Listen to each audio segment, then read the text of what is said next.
तर काय म्हणतात, इंद्रियाणि संयम्य य आस्ते मनसा स्मरन् इंद्रियार्थान विमूढान सॉरी इंद्रियार्थान विमूढात्मा मिथ्याचार स उच्यते. जो कर्मेंद्रिय संयमित करतो, कर्मेंद्रियानी संयम्य, कर्मेंद्रिय संयमित करतो, य आस्ते मनसा स्मरण है ना, परंतु ज्याचे मन इंद्रिय विषयांचे चिंतन करीत आहे. तर कर्मेंद्रिय संयमित करतो म्हणजे कोणते इंद्रिय संयमित केलेत त्यांनी?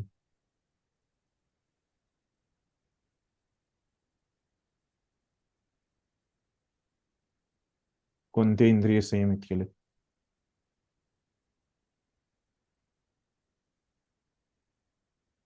हम्म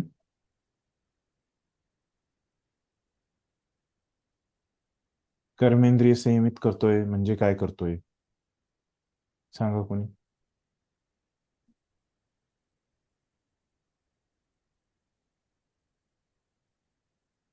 काय होतो त्याचा अर्थ? कर्मेंद्रिय कोणते असतात? हम्म कोणते असतात कर्मेंद्रिय, कुणी सांगतंय?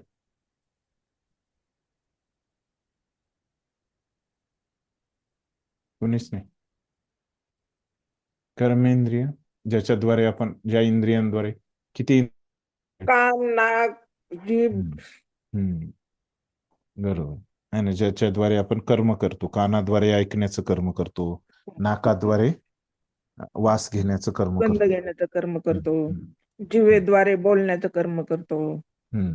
आणि तर अजून त्याचा स्वाद शो घेण्याचं पण कर्म करतो. आणखीन तीन झाले नाही? तीन झाले. हम्म. त्वचा है ना, कान, नाक, हम्म. त्वचेद्वारे स्पर्श करण्याचं है ना, आणि हे त्वचा, जनेंद्रिय, जनेंद्रियद्वारे दुसऱ्या जीवांना जन्म देण्याचं है ना, असं पण कर्म आपण जननेंद्रिय. करतो. तर मग असं हे जे कर्म आहेत है ना, ज्या इंद्रियाद्वारे आपण करतो त्यांना कर्मेंद्रिय म्हणतात.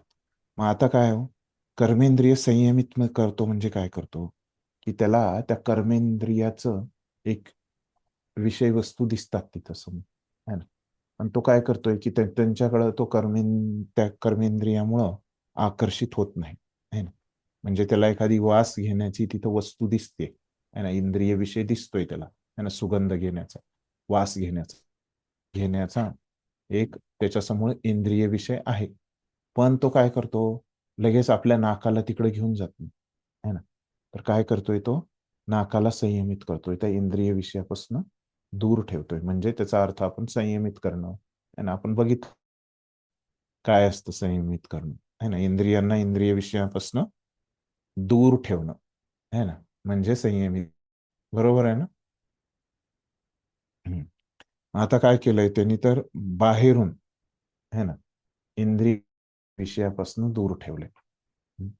माझा आवाज येतोय ना सगळ्यांना स्पष्ट? मध्ये मध्ये अटकत नाहीये ना? नाही प्रभूजी, येतोय चांगला. हा, ठीक.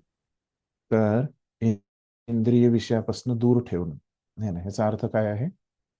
इंद्रिय संयमित करणं है ना, इंद्रियांना दूर ठेवणं. मग आता बाहेरून तर त्याने इंद्रियाचं पूर्ण संयमित केलंय, कर्मेंद्रियांना है ना, आणि पण काय करतोय, मनाद्वारे काय करतोय, त्या इंद्रिय विषयांचे चिंतन करतोय है ना. बाहेरून तर नाकाला नाही घेऊन गेला त्या वासाकडे, पण मनाद्वारे त्याच्या मनामध्ये चिंतन आहे, अरे ते कसा वास असेल, मी तर ते घेतलाच नाही, असं मनाद्वारे त्यानं सोडलं नाही त्याचं चिंतन करणं. मग असं जर करत असेल एखादा व्यक्ती है ना, तो निश्चितपणे स्वतःची फसवणूक करतो, आणि अशा मनुष्याला मिथ्याचारी म्हटले जाते. तर असा जो व्यक्ती आहे है ना, की इंद्रियांना तर दूर ठेवतोय है ना, पण मनाद्वारे त्या वस्तूचं चिंतन करतोय, तर तो काय करतो, स्वतःचीच फसवणूक. असं केलं म्हणजे काय आहे, त्याच्यामध्ये स्वतःच नुकसान आहे असं भगवंत म्हणतोय. है ना, स्वतःचीच फसवणूक आहे ना. अशा मनुष्याला मिथ्याचारी, आणि अशा माणसाला काय म्हणायचं? मिथ्याचारी म्हणजे खोटा, है ना, ढोंगी, है ना. मिथ्याचारी म्हणजे काय? ढोंगी. इथे दिले प्रभुपादांनी, है ना. म्हणजे ढोंग करतो, है ना, खरं बोलत नाही, किंवा दांभिक, ऍक्टिंग करतो, है ना, असं दांभिक. ठीक आहे. तात्पर्य असं.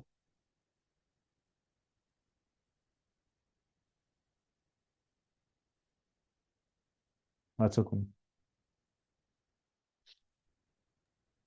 जगद्गुरु श्रील प्रभुपाद की जय. तात्पर्य: कृष्ण भावनेमध्ये कर्म करण्यास नकार देणारे अनेक मिथ्याचारी आहेत, जे आपण ध्यानस्थ असल्याचा देखावा करतात. वास्तविकपणे असे लोक आपल्या मनामध्ये इंद्रिय भोगाचे चिंतन करीत असतात. असे ढोंगी लोक फाजील अनुयायांना फसवण्यासाठी शुष्क ब्रह्मज्ञानांवर प्रवचनही देतील. पण या श्लोकामध्ये सांगितल्याप्रमाणे हे लुच्चेच असतात. इंद्रिय तृप्तीकरता मनुष्य आपल्या कुवतीप्रमाणे कोणत्याही आश्रमाचे पालन करू शकतो. पण जर त्याने या आश्रमांना अनुलक्षून असणाऱ्या नीती नियमांचे पालन केले तर तो आपले जीवन शुद्ध करण्यामध्ये यथावकाश प्रगती करू शकतो. तथापि आपण रोगी असल्याचा देखावा करतो, पण वास्तविकपणे इंद्रिय भोगांच्या विषयांच्या शोधात असतो. तो जरी तत्वज्ञानाबद्दल बोलत असला तरी त्याला लुच्चाच म्हटले पाहिजे. त्याच्या ज्ञानाला कवडी मात्रही किंमत नाही, कारण अशा पापी मनुष्याच्या ज्ञानाचे फळ भगवंतांच्या मायाशक्तीद्वारे हिरावून घेतले जाते. अशा मिथ्याचारी व्यक्तीचे मन नेहमी अशुद्धच असते, म्हणून त्याच्या ध्यानाच्या दिखाव्याला कवडी मात्रही किंमत नाही. धन्यवाद. हरे कृष्ण. इथं काय म्हणतायत प्रभुपाद आता, की तर कृष्ण भावनेचे कर्म करण्यासाठी, है ना, म्हणजे काय की तर भक्तीचं कार्य, कृष्ण भावनेचं कार्य म्हणजे काय? कृष्ण भावनेमध्ये कार्य करण्यासाठी ते तयार नसतात, है ना, पण काय करतात? ते ध्यान करतात, है ना. तर कशामुळे ते ध्यान करतात? कारण त्यांना दिखावा करायचा असतो. तर दिखावा करून त्यांना काय मिळतं? है ना.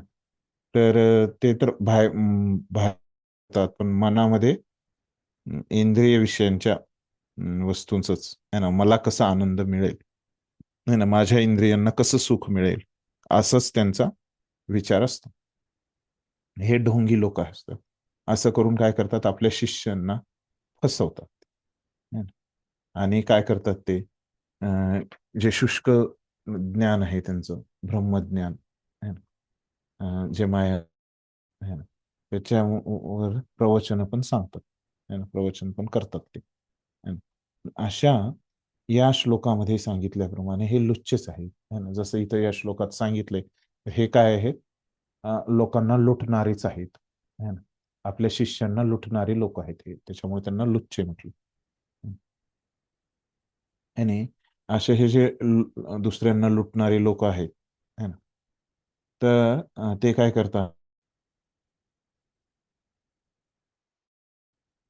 स्वतःलाच फसवतायत, असं भगवंतांनी सांगितलं. पण असं करण्याची काही गरज होती का हो? आपली योग्यता नसताना आपल्याला असं करायची गरज नाहीये काय? तर प्रभुपाद काय सांगतायत, की आपली जी कुवत आहे, म्हणजे आपली जी क्षमता आहे, है ना, त्या क्षमतेनुसार आपण प्रामाणिक राहायला पाहिजे, है ना, कोणत्याही आश्रमामध्ये राहून. असं नाही की आपल्याला संन्यास घेणंच आवश्यक आहे. तुम्ही राहावा तुमच्या प्रामाणिकपणा, पण जर त्या आश्रमाचे नियम तुम्ही पालन करा, त्या आश्रमाचे जे नीती नियम आहेत ते तुम्ही पालन करा, आणि त्याच्याद्वारे काय करा? तुम्ही शुद्ध जीवन जगा, आणि ज्या गतीनं तुमची प्रगती होईल त्या गतीनं तुम्ही प्रगती करा. पण असं नका करू की तुम्ही बाहेरून योगी आहेत, करा, है ना, पण मनामध्ये काय करा? इंद्रिय उपभोगांच्या विषय याबद्दल चिंतन करा, असं अजिबात नका करू. तर असे जे लोक तत्वज्ञानाकडे जरी बोलत असतील, पण त्यांचा उद्देश काय आहे की त्यांना कसं इंद्रिय तृप्ती प्राप्त होईल, है ना, असा उद्देश असल्यामुळे त्यांची चेतना खराब आहे. त्यांच्या मनामध्ये असा त्यांचा विचार असल्यामुळे, म्हणून काय त्यांच्या ज्ञान जे आहे ना, त्याचे ज्याच्यावर ते आधारित त्यांनी प्रवचन देत आहेत त्याला पण काही किंमत नाही, है ना, कारण त्यांनी जे बोलतायत है ना, त्याच्यामध्ये काय आहे, त्यांची चेतना योग्य नाही. त्याच्यामुळं आपलं सांगतात की केवळ गुरु शिष्य परंपरेमधूनच श्रवण करा. त्याच्यामुळे आपण काय करतोय, केवळ प्रभुपादांचे जे ग्रंथ आहेत तेच आपण समजावून घेतोय. त्याच्यामुळे काय होतं की आपण इतरत्र आपण भरकटणार नाही. जे भक्त आहेत त्यांच्याकडूनच आपण श्रवण केलं पाहिजे, कारण अशा पापी मनुष्याच्या ज्ञानाचे फळ भगवंतांच्या मायाशक्तीद्वारे हिरावून घेतले जाते. असे हे जे पापी लोक आहेत की मनामध्ये दुसरंच हे करतात आणि कर्मेंद्रियाद्वारे दुसरंच कार्य करतात, तर त्यांचं हे जे फळ आहे त्यांनी कार्य जरी केलं, समजा केलं, त्याचं जे त्यांना फळ मिळणार होतं ते पण त्यांच्यापासून हिरावून घेतले जाते भगवंतांच्या मायेद्वारे. अशा मिथ्याचारी व्यक्तीचे मन नेहमी अशुद्धच असते, म्हणून त्याच्या ध्यानाच्या दिखाव्याला कवडी मात्रही ध्यानामुळं आपण एखाद्यानं जर कर्मयोग केला, भक्ती केली, तर हृदय शुद्ध होतं, है ना, असं आपण बघितलं माग की सकाम असतो, है ना, त्याला कर्माची अपेक्षा असते आणि मग तो असं जेव्हा कर्माच्या अपेक्षेनेच कार्य करत राहतो, है ना, पण तो एक दिवस त्याचं हृदय शुद्ध होऊन त्याला तो निष्काम कर्मामध्ये जातो, आपण बघितलं होतं. आणि निष्काम कर्म आहे ना, तो निष्काम कर्म करत राहतो, मग त्याचं हृदय शुद्ध होतं आणि मग तो ज्ञानयोगामध्ये किंवा भक्ती योगामध्ये जातो, है ना, हे आपण बघितलं. पण आता हे मिथ्याचारी व्यक्ती काय करतोय, व्यवस्थित त्या नियमांचं पालनच करत नाही, है ना, संयमितच नाही येतो. त्याच्यामुळे तो व्यवस्थित काय होतोय, योगाचं पालनच करू शकत नाहीये, त्याच्यामुळे त्याची होणार नाही, है ना. त्याच्या उलट जर त्याने दिखाव्यासाठी जंगलात जाऊन ध्यान करण्याच्या ऐवजी ग्रस्त बनला असता तर त्याची जास्त प्रगती झाली असती, असं प्रभुपाद म्हणतात.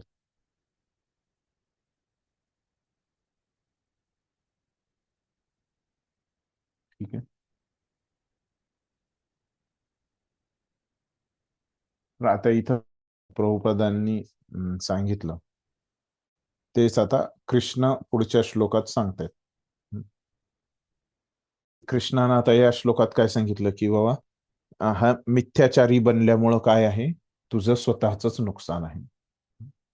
आता पुढच्या श्लोकात कृष्ण सांगतायत की असं नुकसान नसलेलं कार्य काय आहे, ह्याच्यात सांगितलं की तू स्वतःचीच फसवणूक करतोयस. तर हे मग काय धोका काय आहे, तर ह्याच्यामध्ये तर ते सांगतायत पुढं, है ना, काय चांगलं आहे किंवा काय धोका आहे, तर ते पुढच्या श्लोकात अजून स्पष्ट करून सांगतायत. काय म्हणतायत, यस्त्वी इंद्रियाणी मनसा नियम्यारभते अर्जुन कर्मेंद्रियै कर्मयोगमसक्त असक्तः स विशिष्यते. काय म्हणतात की या उलट जर एखादी प्रामाणिक व्यक्ती मनाद्वारे इंद्रियांना संयमित करण्याचा प्रयत्न करीत असेल आणि आसक्ती न ठेवता कर्मयोगाचा प्रारंभ करीत असेल तर ती व्यक्ती अधिक श्रेष्ठ आहे. तर पण ह्याच्या उलट आता इथं तर जो मनाला व्यवस्थित ज्यानं सांभाळलं नाही, है ना, तर मनाद्वारे तो वेगळे विचार करतोय, है ना, पण बाहेरून तर त्याचे हे या व्यक्तीबद्दल 6वा श्लोक. आता 7व्या श्लोकात काय म्हणतायत की ह्याच्या उलट, है ना, की व्यक्ती जे आहे ती मनाद्वारे इंद्रियांना संयमित करण्याचा प्रयत्न करीत आहे, जी की करीत नव्हती है ना. कसं करीत आहे? तर आसक्ती न ठेवता है ना, कर्मयोगाचा प्रारंभ केला है ना. तर त्याच्यामुळं काय झालं, तर आसक्ती ठेवता है ना. तर आसक्ती नाही, कर्मयोगाचा फळ म्हणजे काय, निष्काम कर्मयोगाचा जर कोणी अभ्यास केला है ना, असं आहे. आसक्ती न ठेवता म्हणजे निष्काम कर्मयोगाचा, किंवा त्याला दुसरं नाव काय, भक्ती, जर कोणी अभ्यास केला, प्रारंभ केला, तर ते खूप चांगलं आहे. तर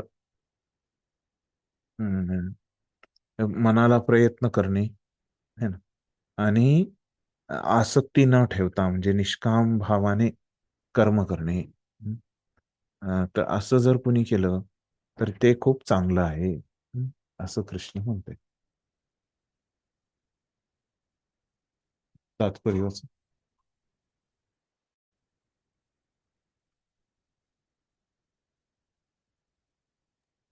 तात्पर्य हम्म. सौर अविचारी जीवन सौर अविचारी जीवन स्वैर आणि स्वैर स्वेर अविचारी जीवन आणि इंद्रिय तृप्तीसाठी ढोंगी अध्यात्मवादी होण्यापेक्षा मनुष्याने स्वतःचा व्यवसाय करीतच जीवनाच्या ध्येयाची प्राप्ती करीत राहणे हे कितीतरी पटीने उत्तम आहे. जीवनाचे वास्तविक ध्येय म्हणजे भवबंधनातून मुक्त होऊन भगवत धामात प्रवेश करणे हे होय. मुख्य स्वार्थ, गती किंवा आत्मकल्याण श्री विष्णूंची प्राप्ती करण्यातच आहे. संपूर्ण वर्णाश्रम पद्धतीची व्यवस्थाच अशा रीतीने करण्यात आली आहे की ज्या योग्य आपण श्री विष्णूंची प्राप्ती करू शकू. एखादा गृहस्थ आश्रमीही कृष्ण भावनेमध्ये नियमित सेवा करून श्री विष्णूंची प्राप्ती करू शकतो. आत्मसाक्षात्कार प्राप्तीसाठी शास्त्रामध्ये सांगितल्याप्रमाणे मनुष्य संयमित जीवन व्यतीत करून आसक्ती न ठेवता आपला व्यवसाय करू शकतो आणि आध्यात्मिक प्रगतीही करू शकतो.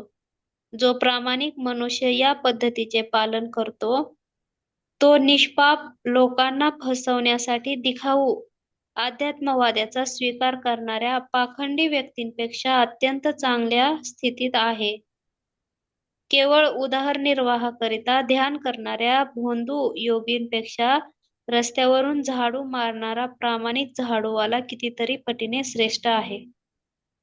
अरे तर जे कृष्ण प्रभुपादा इथं विस्तार करून आपल्याला सांगतात,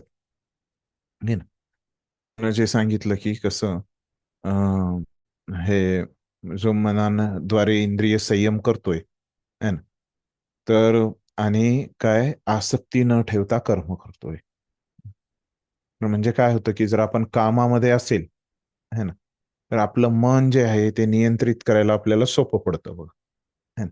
तर पहिल्या श्लोकात काय सांगतोय की तो ज्ञानयोगी आहे ना, पहिल्या श्लोकातलं काय करते, ज्ञानयोगी काय करतात की काहीच काम करत नाही है ना, केवळ ग्रंथ अध्ययन वाचतात, हे करतात आणि त्याचा अर्थ लावत बसतात, ते जंगलात जातात ज्ञानयोगी है ना, हे आपल्याला माहिती आहे.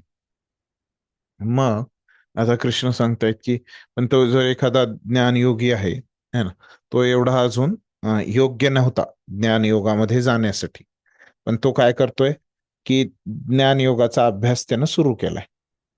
पण काय आहे मग की कृष्ण सांगतायत की पण तो मनामध्ये काय होतंय की हे शकत नाहीये, मग ते चुकीचं आहे. असं कृष्ण, चुकीचं म्हणजे काय की ते एवढं चांगलं नाही, त्याच्यापेक्षा अजून श्रेष्ठ आहे की काय, की निष्काम भावाने तू कर्म कर, नाही ना, काही भावना तुझी ठेवू नकोस कर्म करण्याच्या माग. तसं जर तू केलास मग, किंवा भक्तीचं कार्य केलं, तर भक्तीचं कार्य करल्यावर त्याच्या बदल्यात आपली काही भावना नसते. असं जर हे कार्य दोन प्रकारचे जे कार्य झाले, की एक भक्तीचं कर्म असलेलं हे कर्मयोग है ना, किंवा हे भक्ती योग है ना, कृष्ण भावना भावित कर्म, हे चांगलं आहे त्यापेक्षा की मनाद्वारे वाईट विचार करण्यापेक्षा. ठीक आहे, मग तात्पर्य आपण वाचलं. तर त्याच्यामध्ये पण प्रभुपाद हेच म्हणतात की स्वैर अविचारी जीवन है ना. स्वैर म्हणजे काय? स्वतंत्र है ना, आपला कोणी मालक नाही, त्याला म्हणायचं स्वैर. असं जे स्वैर आहे, स्वतंत्र जीवन आहे, अविचारी म्हणजे काही करण्यापूर्वी है ना विचार नाही. आणि इंद्रिय तृप्तीसाठी काय करतात? ढोंग करतात.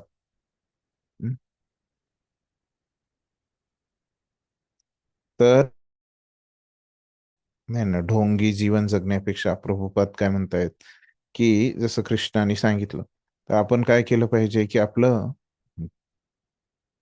जे सामान्य जीवन आहे है ना, तर तेच आपण जगलं पाहिजे.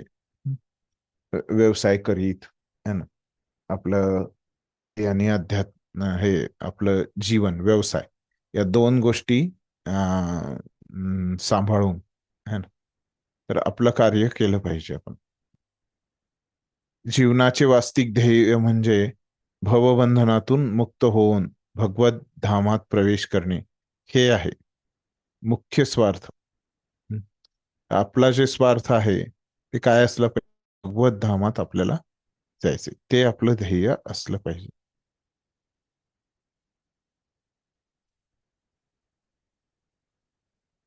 मग पुढं सांगतायत की हे तर आपला स्वार्थ आहे, आणि सगळी जी वर्णाश्रम व्यवस्था आहे है ना, ब्रह्मचारी, गृहस्थ, वानप्रस्थ, संन्यासी है ना, ब्राह्मण, क्षत्रिय, वैश्य, शूद्र, ही सगळी जी व्यवस्था आहे, तर ज्या योगे आपण श्री विष्णूंची प्राप्ती करू शकू. एखादा गृहस्थाश्रमी ही कृष्ण भावनेमध्ये नियमित सेवा करून श्री विष्णूंची प्राप्ती करू शकतो. असं नाही की आपण ग्रस्त झालो तर आपल्याला भगवंतांची प्राप्ती नाही. आत्मसाक्षात्कार प्राप्तीसाठी शास्त्रांमध्ये सांगितल्याप्रमाणे मनुष्य संयमित जीवन व्यतीत करून आसक्ती न आपला व्यवसाय करू शकतो. हे इथं सांगितल्याप्रमाणे जसं भगवंतांनी सांगितलंय गीतेमध्ये, तर त्याच्यामुळं प्रभुपाद काय म्हणते की शास्त्रामध्ये सांगितल्याप्रमाणे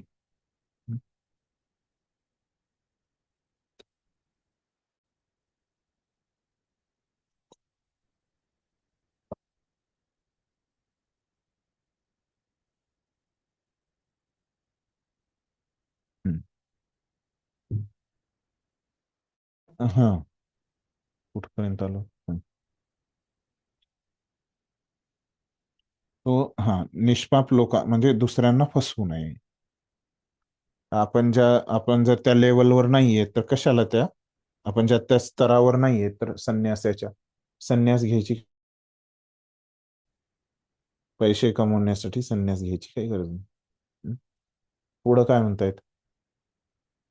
इथे तर सांगितलं की तसं तू करू नकोस. त्याच्यामुळं मग तू काय कर, नियतम कुरु कर्म त्वम जायो हे कर्मण शरीर यात्रा पिच न प्रसिद्धेद कर्मण. काय म्हणतात की तुझे नियत कर्म तू कर. कोणत्याही आश्रमात राहिलास तर काही अडचण नाही, नियत कर्म कर. कारण नियत कर्म करणे हे कर्म न करण्यापेक्षा श्रेष्ठ आहे.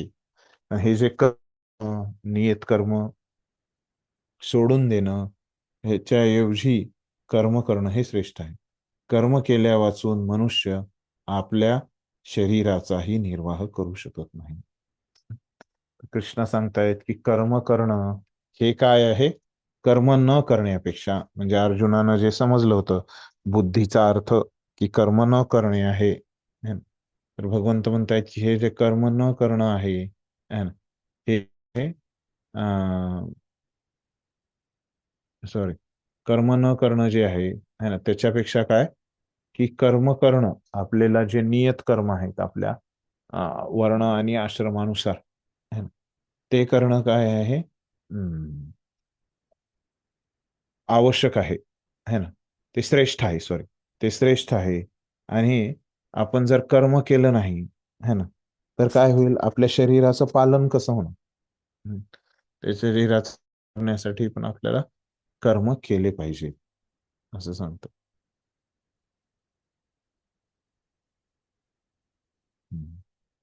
असं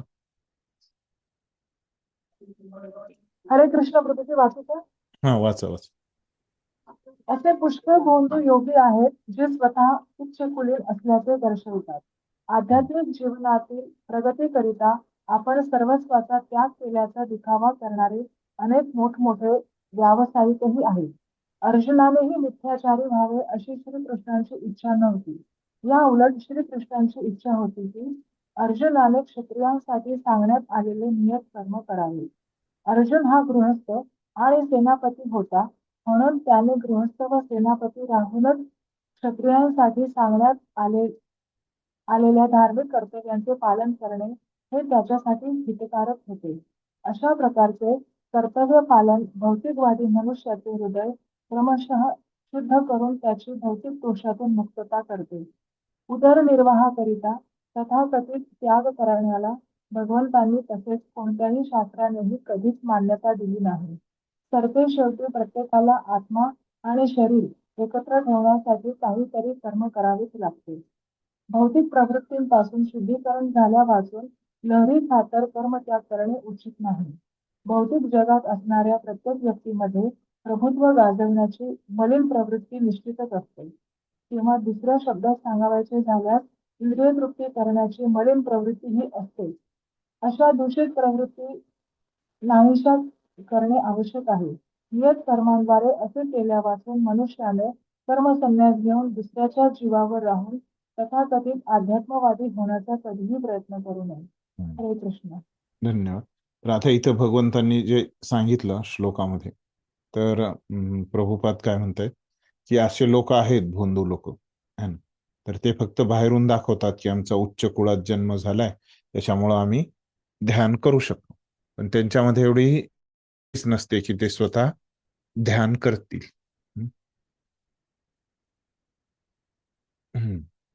तर असं ते बाहेरून खूप दिखावा करतात आणि त्यांचा उद्देश काय असतो की त्याच्यातून पैसे कमवणं है ना. अर्जुनाचारी व्हावे अशी श्रीकृष्णांची इच्छा नव्हती है ना. आता श्री तर इथं मिथ्याचारी बद्दल सांगितले, ते असं करतात लोक हे सांगितले, पण अर्जुनानं तसं व्हावं अशी कृष्णाची इच्छा नव्हती. त्याच्यासाठी ते सांगत नाहीत अर्जुनाला तो असं बन म्हणून है ना, पण त्यांची काय की अर्जुनानं नियत कर्म करावं संन्यास घेण्याच्या ऐवजी, तर ते खूप जास्त चांगलं आहे. अर्जुन हा गृहस्थ आहे आणि सेनापती आहे, म्हणून त्याने गृहस्थ व सेनापती राहूनच क्षत्रियांसाठी सांगण्यात आलेले धार्मिक कर्तव्यांचे पालन करावे. त्यांच्यासाठी जे सांगितलंय तेच त्यांनी करावं.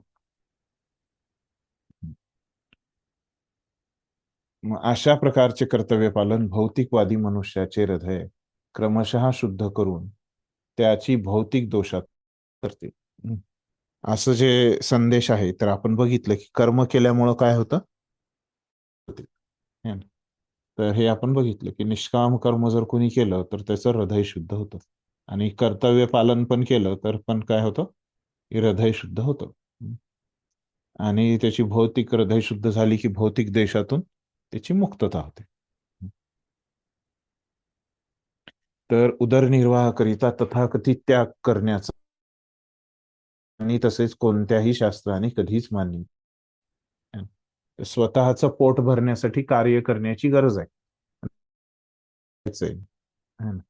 तर ते आपली योग्यता नसताना है ना जबरदस्ती एखाद्या आश्रमामध्ये जाऊन है ना कार्य करणं, ते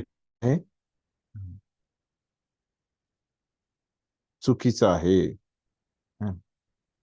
आणि असं केल्यामुळं काय होतं की उलट आपलं हृदय शुद्ध ऐवजी उलटच होतं, आणि असं कुणीच मान्यता दिली नाही. कोणत्याच शास्त्रामध्ये असं सांगितलं नाही की तुम्ही पोट भरण्यासाठी उच्च पदावर. सरते शेवटी प्रत्येकाला आत्मा आणि शरीर एकत्र ठेवण्यासाठी काहीतरी कर्म करावेच लागते. शेवटी हे पोट भरण्यासाठी आपल्याला काहीतरी कर्म करावं लागतं. चुकीचं कर्म करू नका, है ना. ढोंगी काम नका हो. प्रत्येक व्यक्तीमध्ये प्रभुत्व गाजवण्याची मलिन प्रवृत्ती निश्चितच असते. आमचं हृदय, आपलं तिथं सांगितलं की हृदय अशुद्ध असतं. हृदय अशुद्ध असतं म्हणजे काय असतं? तर काय असतं की आपल्याला इंद्रिय तृप्ती करायची इच्छा असते आपल्यामध्ये. आणि त्याचा अर्थ काय? इंद्रिय तृप्तीचा अर्थ काय आहे की आपल्याला दुसऱ्या गोष्टींवर, व्यक्तीवर, परिस्थितीवर आपल्याला काय करायचं असतं? आपलं व्हायचं असतं. अशा दूषित प्रवृत्ती नाहीशा करणे आवश्यक आहे. ह्या ज्या चुकीच्या पद्धती आहेत, दूषित पद्धती आहेत, है ना, त्या नष्ट केल्या पाहिजेत आपण. नियत कर्माद्वारे असे केल्या वाचून मनुष्याने कर्मसन्यास घेऊन दुसऱ्याच्या जीवावर तथाकथित अध्यात्मवादी होण्याचा कधीही प्रयत्न करू नये. तर काय करतायत की कर्म करायचं नाही, मग जे दुसरे लोक कर्म करतायत त्यांच्याकडून दान आणि स्वतः संन्यास घ्यायचा, दुसऱ्याच्या जीवांवर असं फुकटमध्ये जगायचं. असं आपण करणं चुकीचं आहे. त्याच्यामुळे आपल्याला पुढं आपली प्रगती नाही होणार आणि आपल्याला कर्माची फळं आपल्या भोगावी लागतील. तर मग पुढं काय सांगतायत भगवंत? कर्म कसं केलं पाहिजे. इथे सांगितलं की कर्म करणं तर अनिवार्य आहे ना. आता पुढच्या श्लोकात सांगतायत की कसं केलं पाहिजे ते कर्म. यज्ञार्थात कर्मणोऽन्यत्र लोकोऽयं कर्मबंधन तदर्थम कर्म कौंतेय मुक्त संग समाचर. काय म्हणतात की श्री विष्णू प्रित्यर्थ यज्ञ म्हणून कर्म केले पाहिजे, नाहीतर कर्म हे या भौतिक जगामध्ये बंधनास कारणीभूत ठरते. तर काय केलं पाहिजे कर्म म्हणजे? तर विष्णूंच्या प्रसन्नतेसाठी यज्ञ म्हणून आपण कार्य केलं पाहिजे. आपण जे काही कार्य करतोय है ना, ते विष्णूच्या प्रसन्नतेसाठी आहे असं समजून करायचं. म्हणून हे कौंतेय, तू आपल्या नियत कर्मांचे पालन श्री विष्णूच्या संतोषार्थ कर. त्याच्यामुळे अर्जुनाला म्हणतायत की तू पण विष्णूच्या प्रसन्नतेसाठी कार्य कर, वैष्णव बन, आणि या प्रकारे तू नेहमी कर्मबंधनातून मुक्त राहशील. आणि असं हे विष्णूसाठी जर कुणी कार्य केलं तर काय होईल? तो व्यक्ती कर्मबंधनातून मुक्त होईल, त्याला कर्मबंधन लागणार नाही.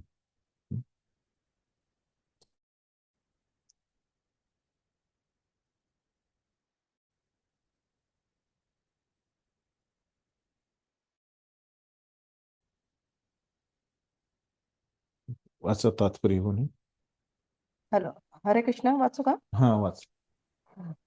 केवळ शरीराचा निर्वाह करता देखील मनुष्याला कर्म करावे लागत असल्याने विशिष्ट सामाजिक स्थिती आणि गुणवत्ता यांच्या विहित कर्माची रचना अशी आहे की ज्यामुळे तो हेतूही साध्य होतो. यज्ञ म्हणजे भगवान श्री विष्णू आहे.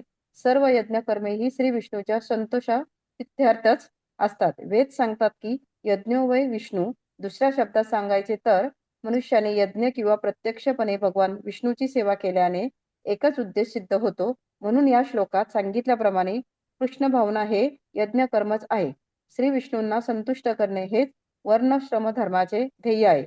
वर्णश्रमाचरावतः पुरुषेण परः पुमान विष्णुराराध्यते. विष्णू पुराण 3:8-8.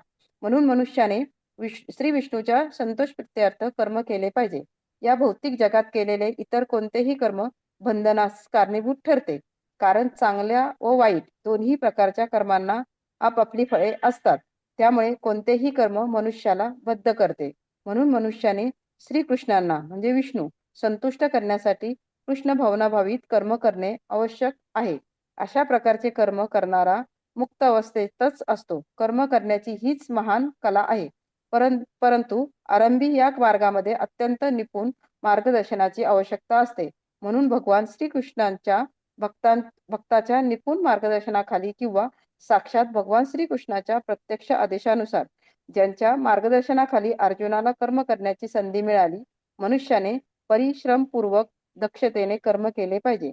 इंद्रिय तृप्तीसाठी काही न करता सर्व काही केवळ श्रीकृष्णाच्या संतुष्टी करताच केले पाहिजे. असे आचरण मनुष्याने केवळ बंधनापासूनच रक्षण करते असे नव्हे, तर त्यामुळे त्याची यथावकाश भगवंताच्या दिव्य प्रेममयी सेवेप्रत उन्नती होते. केवळ अशा सेवेमुळे भगवत धामाची प्राप्ती करू शकते. हरे कृष्ण. धन्यवाद. तर आता मध्ये आपल्याला प्रभुपाद तेच सांगतोय है ना. तर भगवंतांनी काय सांगितलं एकदा आपण आवृत्ती करूया. तर भगवंत काय सांगतायत की विष्णूंच्या प्रसन्नतेसाठी जर कुणी कर्म केलं तर ते काय आहे, यज्ञ आहे है ना. आणि ह्याच्यामुळं कर्मबंधन लागत नाही.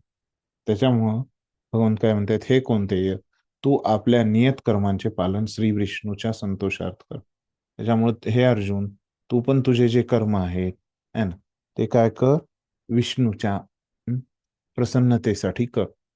आणि या प्रकारे तू नेहमी कर्मबंधनातून मुक्त राहशील. असं जर तू विष्णूच्या प्रसन्नतेसाठी जर कार्य केलास तर तुला कर्मबंधन लागणार नाही. आता मग तात्पर्यामध्ये प्रभुपाद काय म्हणतायत की केवळ शरीराच्या निर्वाहाकरिता देखील मनुष्याला कर्म करावे लागत असल्याने विशिष्ट सामाजिक स्थिती आणि गुणवत्ता च्या विहित कर्माची रचना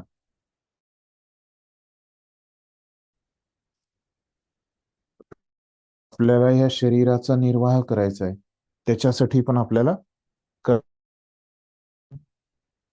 तर आपली जी सामाजिक स्थिती आहे ना, आपण किती चांगलं कर्म करू शकतो, आपली गुणवत्ता किती आहे, यांच्या विहित कर्माची रचना अशी आहे की ज्यामुळे तो हेतूही साध्य होतो.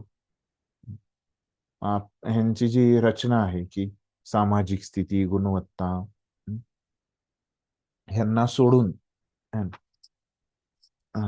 कर्माची रचना अशी आहे की ज्यामुळे तो हेतूही साध्य होतो.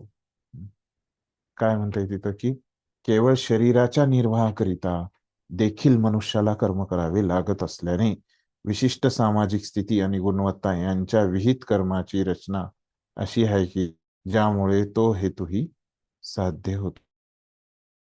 तर हा जो हेतू आहे ना की काय, आपल्या शरीराच्या निर्वाहासाठी कर्म करायचं, हे जो हेतू आहे तर आपली विशिष्ट सामाजिक स्थिती आणि गुणवत्ता यांच्या विहित कर्माची रचना अशी आहे की ज्यामुळे तो हेतूही साध्य होतो.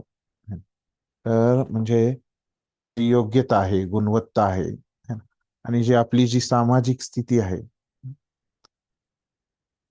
की त्याच्यामध्ये जर आपण कर्म केलं तर आपला उदरनिर्वाह काय होतो, आपोआप त्याची आपल्याला प्राप्ती होते. यज्ञ म्हणजे काय आहे की भगवान श्री विष्णू आहेत, त्यांचंच एक नाव आहे यज्ञ. सर्व यज्ञ कर्म ही विष्णूंच्या संतोषी प्रित्यर्थ असतात. जे काही यज्ञाचं कार्य असते, पूजापाठ असतो, यज्ञ असतात, ते केवळ विष्णूंच्याच प्रसन्नतेसाठी असतात. वेद आपल्याला सांगतात की यज्ञो वै विष्णू. तर दुसऱ्या शब्दात सांगायचे तर मनुष्याने यज्ञ किंवा प्रत्यक्षपणे भगवान विष्णूंची सेवा केल्याने एकच उद्देश सिद्ध होतो.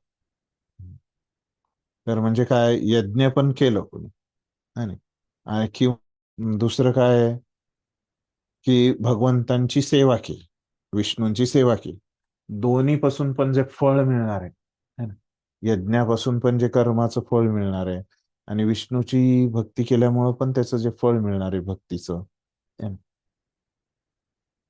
तर मनुष्याने यज्ञ किंवा प्रत्यक्षपणे विष्णूंची सेवा केल्याने एकच उद्देश सिद्ध होतो. तर ह्याच्यामधून ह्याचं ध्येय एकच आहे, काय होतं की आपलं शुद्धीकरण होतं. त्याच्यामुळे मग प्रभुपाद म्हणतायत की म्हणून भक्ती करणं है ना, कृष्ण भावना हेच यज्ञ कर्म आहे. जे विष्णूंना प्रसन्न करणं, भक्ती करणं हेच काय आहे, कृष्ण कर्म आहे. श्री विष्णूंना संतुष्ट करणं हेच वर्णाश्रमाचं ध्येय आहे. म्हणून मनुष्याने श्री विष्णूंच्या संतोषाप्रित्यर्थ कर्म केले पाहिजे. तर काय म्हणतायत प्रभुपाद की त्याच्यामुळं मग काय केलं पाहिजे मनुष्यानं, हे त्यापेक्षा काय केलं पाहिजे की भगवंतांच्या प्रसन्नतेसाठीच कर्म केले पाहिजे. म्हणून मनुष्याने अ, या भौतिक जगतात केलेले इतर कोणतेही कर्म बंधनासच कारणीभूत ठरते.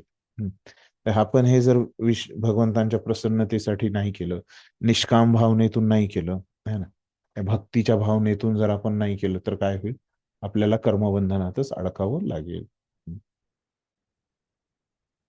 अशा प्रकारचे कर्म करणारा मुक्तावस्था, आणि जर एखादा जो भक्तीचं कर्म करतो एखादा व्यक्ती, है ना, तर तो मुक्त अवस्थेतच असतो. कर्म करण्याची हीच महान कला आहे, है ना.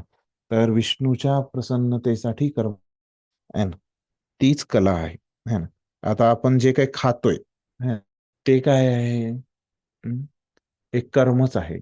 आणि तेच जर आपण विष्णूच्या प्रसन्नतेसाठी केवळ त्यांचा प्रसाद खायला, त्यांचा जर केवळ जर आपण ग्रहण केलं तर काय आहे, तर हे एक कला आहे, असं करणं आवश्यक आहे. परंतु आरंभी या मार्गामध्ये अत्यंत निपुण मार्गदर्शनाची आवश्यकता असते. सुरुवातीला काय लागतं आपल्याला, मार्गदर्शन लागतं की कसं कार्य करायचं.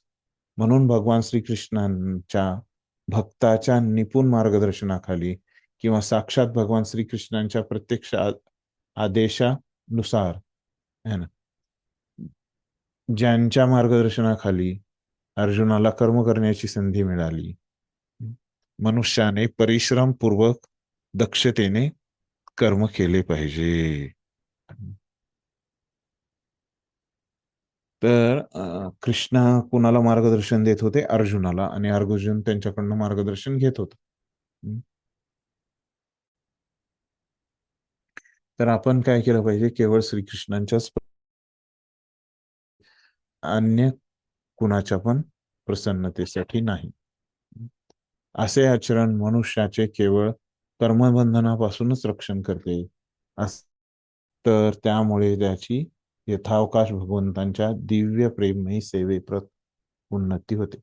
असं जर कुणी केलं, काय, केवळ भगवंतांच्या संतुष्टीकरिता जर कुणी कर्म केलं, आणि तर काय होईल, त्याची यथावकाश भगवंतांच्या दिव्य प्रेममयी सेवेप्रत उन्नती होईल. तर भगवंतांसाठी असंच प्रेममयी सेवा करण्याची त्यांची इच्छा होईल. केवळ अशा सेवेद्वारे भगवत धामाची प्राप्ती होईल. आणि असं जर कोणी सेवा भगवंतांची, तरच काय होते, भगवत धामाची प्राप्ती होऊ शकते, असं म्हणतात. तर आता इथं हा विभाग झालेला आहे. आता कृष्णानं कसं उत्तर दिलं अर्जुनाला, तर 8व्या आणि 9व्या श्लोकामध्ये हे आपल्याला चांगल्या प्रकारे समजून येईल. 8व्या श्लोकामध्ये कृष्ण काय म्हणतायत की तू तुझे नियत कर्म तू कर, है ना. नियत कर्म कर न करण्यापेक्षा काय आहे, कर्म करणं चांगलं आहे. असं म्हणल्यानंतर कर्म केल्या वाचून मनुष्य आपल्या शरीराचाही निर्वाह करू शकत नाही. तर भगवंत काय म्हणतायत की बघा, तुला तुझ्या शरीराचा निर्वाह करायचा आहे, त्याचं पालन करायचंय, तर काय होईल,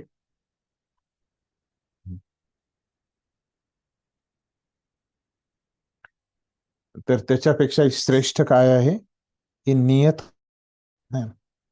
असं इथं क्लिअर केलं भगवंतांनी 8व्या श्लोकामध्ये. 9व्या श्लोकामध्ये अजून काय म्हणतायत की भगवंतांच्या प्रसन्नतेसाठी जे केलंय कर्म, त्याला काय म्हणायचं, यज्ञ. तर हे जर भगवंतांच्या प्रसन्नतेसाठी जर नाही केलं तर आपल्याला काय लागेल, कर्मबंधन लागेल. म्हणून हे कोणते, तू तुझ्या नियत कर्मांचेच पालन विष्णूच्या संतोषार्थ कर, या प्रकारे तू नेहमी कर्ममुक्त राहशील. कर्म तर करायचं, पण कसं करायचं, स्वतःच्या इंद्रिय तृप्तीसाठी नाही, तर भगवंतांच्या प्रसन्नतेसाठी. ठीक. अशा प्रकारे समजलं. आता हे प्रश्न अर्जुनाच्या काय मिळालं सांगा तुमच्यापैकी कोणी. कसं अर्जुनाच्या प्रश्नाचं इथं उत्तर मिळालेलं आहे.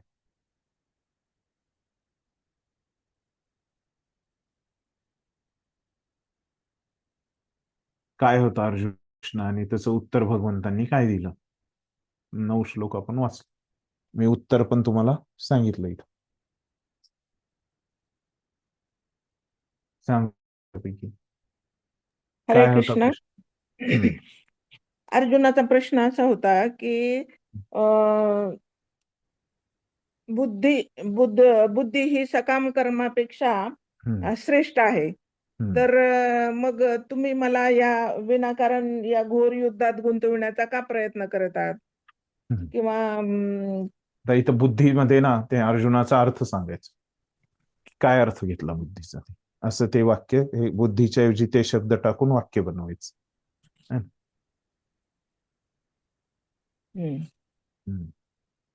म्हणजे अर्जुन बोलायला अर्जुन प्रश्न विचारायला असं वाटतंय आपल्याला है ना.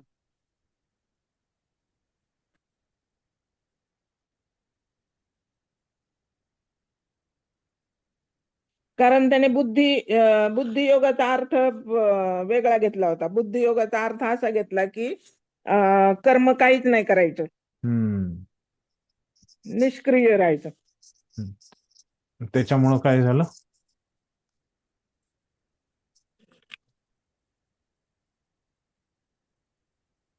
तो भ्रमित झाला बुद्धीचा अर्थ चुकीचा घेतल्यामुळे. त्याच्यामुळे तो भ्रमित झाला आणि गोंधळून गेला की काय करायचं काय नाही करायचं. म्हणून तो भगवंतांना पुन्हा विचारतो की अशा वेळी आता मला तुम्हीच मार्गदर्शन करा किंवा माझ्यासाठी काय योग्य आहे ते तुम्हीच मला सांगा. मार्गदर्शन केलं भगवंतांनी.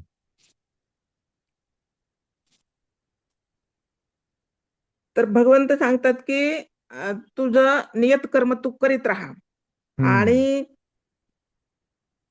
कर्म न करणं हे नियत कर्म करणं हे कर्म न करण्यापेक्षा केव्हाही श्रेष्ठ आहे.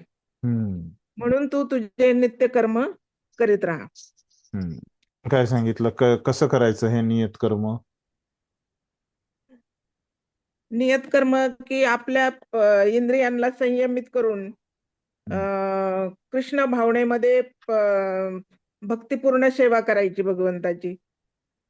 म्हणजे फक्त स्वतःच्या इंद्रिय तृप्तीसाठी कर्म नाही करायचं तर भगवंताच्या संतुष्टीसाठी श्री विष्णूंच्या प्रसन्नतेसाठी तू तुझे कर्म कर.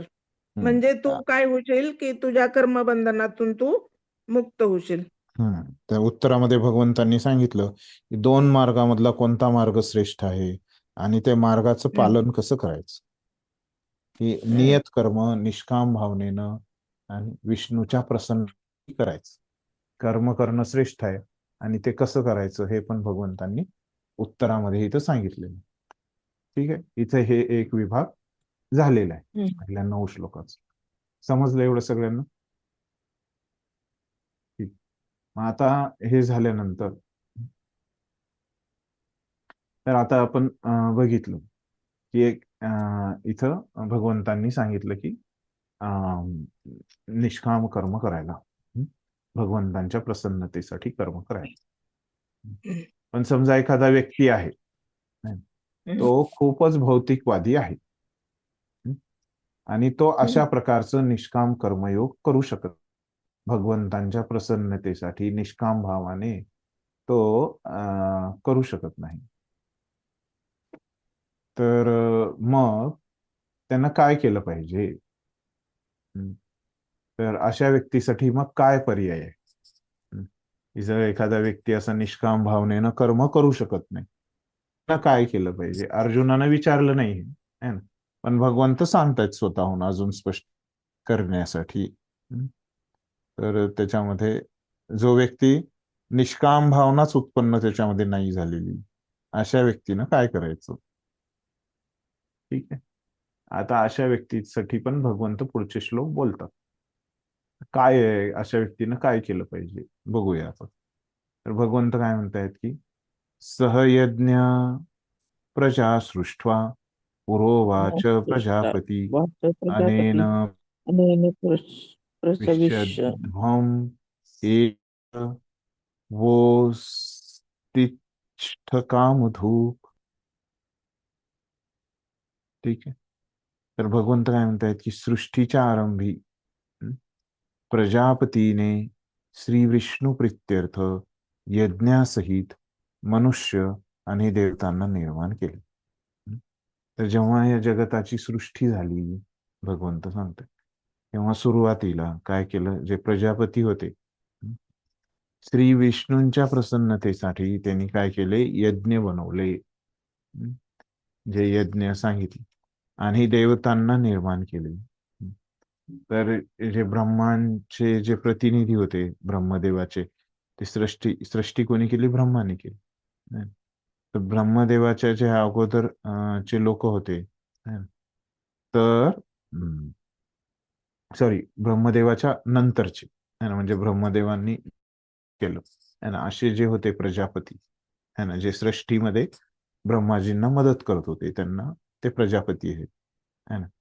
तर ह्या सृष्टीच्या सुरुवातीला जेव्हा ते प्रजापती लोक ब्रह्माजींना मदत करत होते तेव्हा भगवंतांच्या प्रसन्नतेसाठी त्यांनी काय केलं, यज्ञ ची विधी दिली वेदांद्वारे, है ना. वेदांमध्ये यज्ञाची विधी दिली आणि देवतांना पण त्यांनी बनवलं. ते यज्ञाचं जे फळ आहे ते स्वीकार देवतांची पण उत्पत्ती केली. त्यांना वरदान देऊन म्हणाले की तुम्ही या यज्ञापासून सुखी व्हा. आणि देवतांना त्यांनी सांगितलं की ते हे यज्ञ आहेत असं, आणि ह्या यज्ञापासून तुम्हाला सुख प्राप्त होणार आहे. कारण यज्ञ केल्याने सुखी राहण्यासाठी आणि मोक्ष प्राप्ती करण्यासाठी आवश्यक त्या सर्व गोष्टी तुम्हाला सहजपणे प्राप्त होतील. तर भगवंतांनी काय सांगितलं की तुमच्या आहेत है ना, तुमच्या काही ज्या इच्छा आहेत है ना, त्या कशा पूर्ण होतील. लोकांना सांगितलं की तुम्हाला जो सुखी राहण्याची जी इच्छा आहे, ती सुखी राहण्याची इच्छा पण तुम्ही यज्ञ केलात तर पूर्ण होईल. तुम्हाला जी मोक्ष प्राप्त करण्याची इच्छा आहे ती पण जर तुम्ही यज्ञ केलात तर सहजपणे तुम्ही पूर्ण करू शकाल. असं सांगितल्यावर मग ह्याचा अर्थ काय झाला की भगवंत काय सांगतायत की जर तुम्ही असं हे निष्काम कर्म करू शकत नसाल है ना, तर तुम्ही काय करा, पूर्ण करण्यासाठी है ना, तुम्हाला सुखी होण्यासाठी तुम्ही काय करा, यज्ञ करा, म्हणजे कर्म करा. म्हणजे तुम्ही कर्म करा जर तुम्ही करू शकत नसाल निष्काम भावनेतून कर्म तर, है ना, असं ह्या 10व्या श्लोकामध्ये सांगितलं. वाचा तात्पर्य त्याचं काय. हरे कृष्णा प्रभूजी, वाचू मी.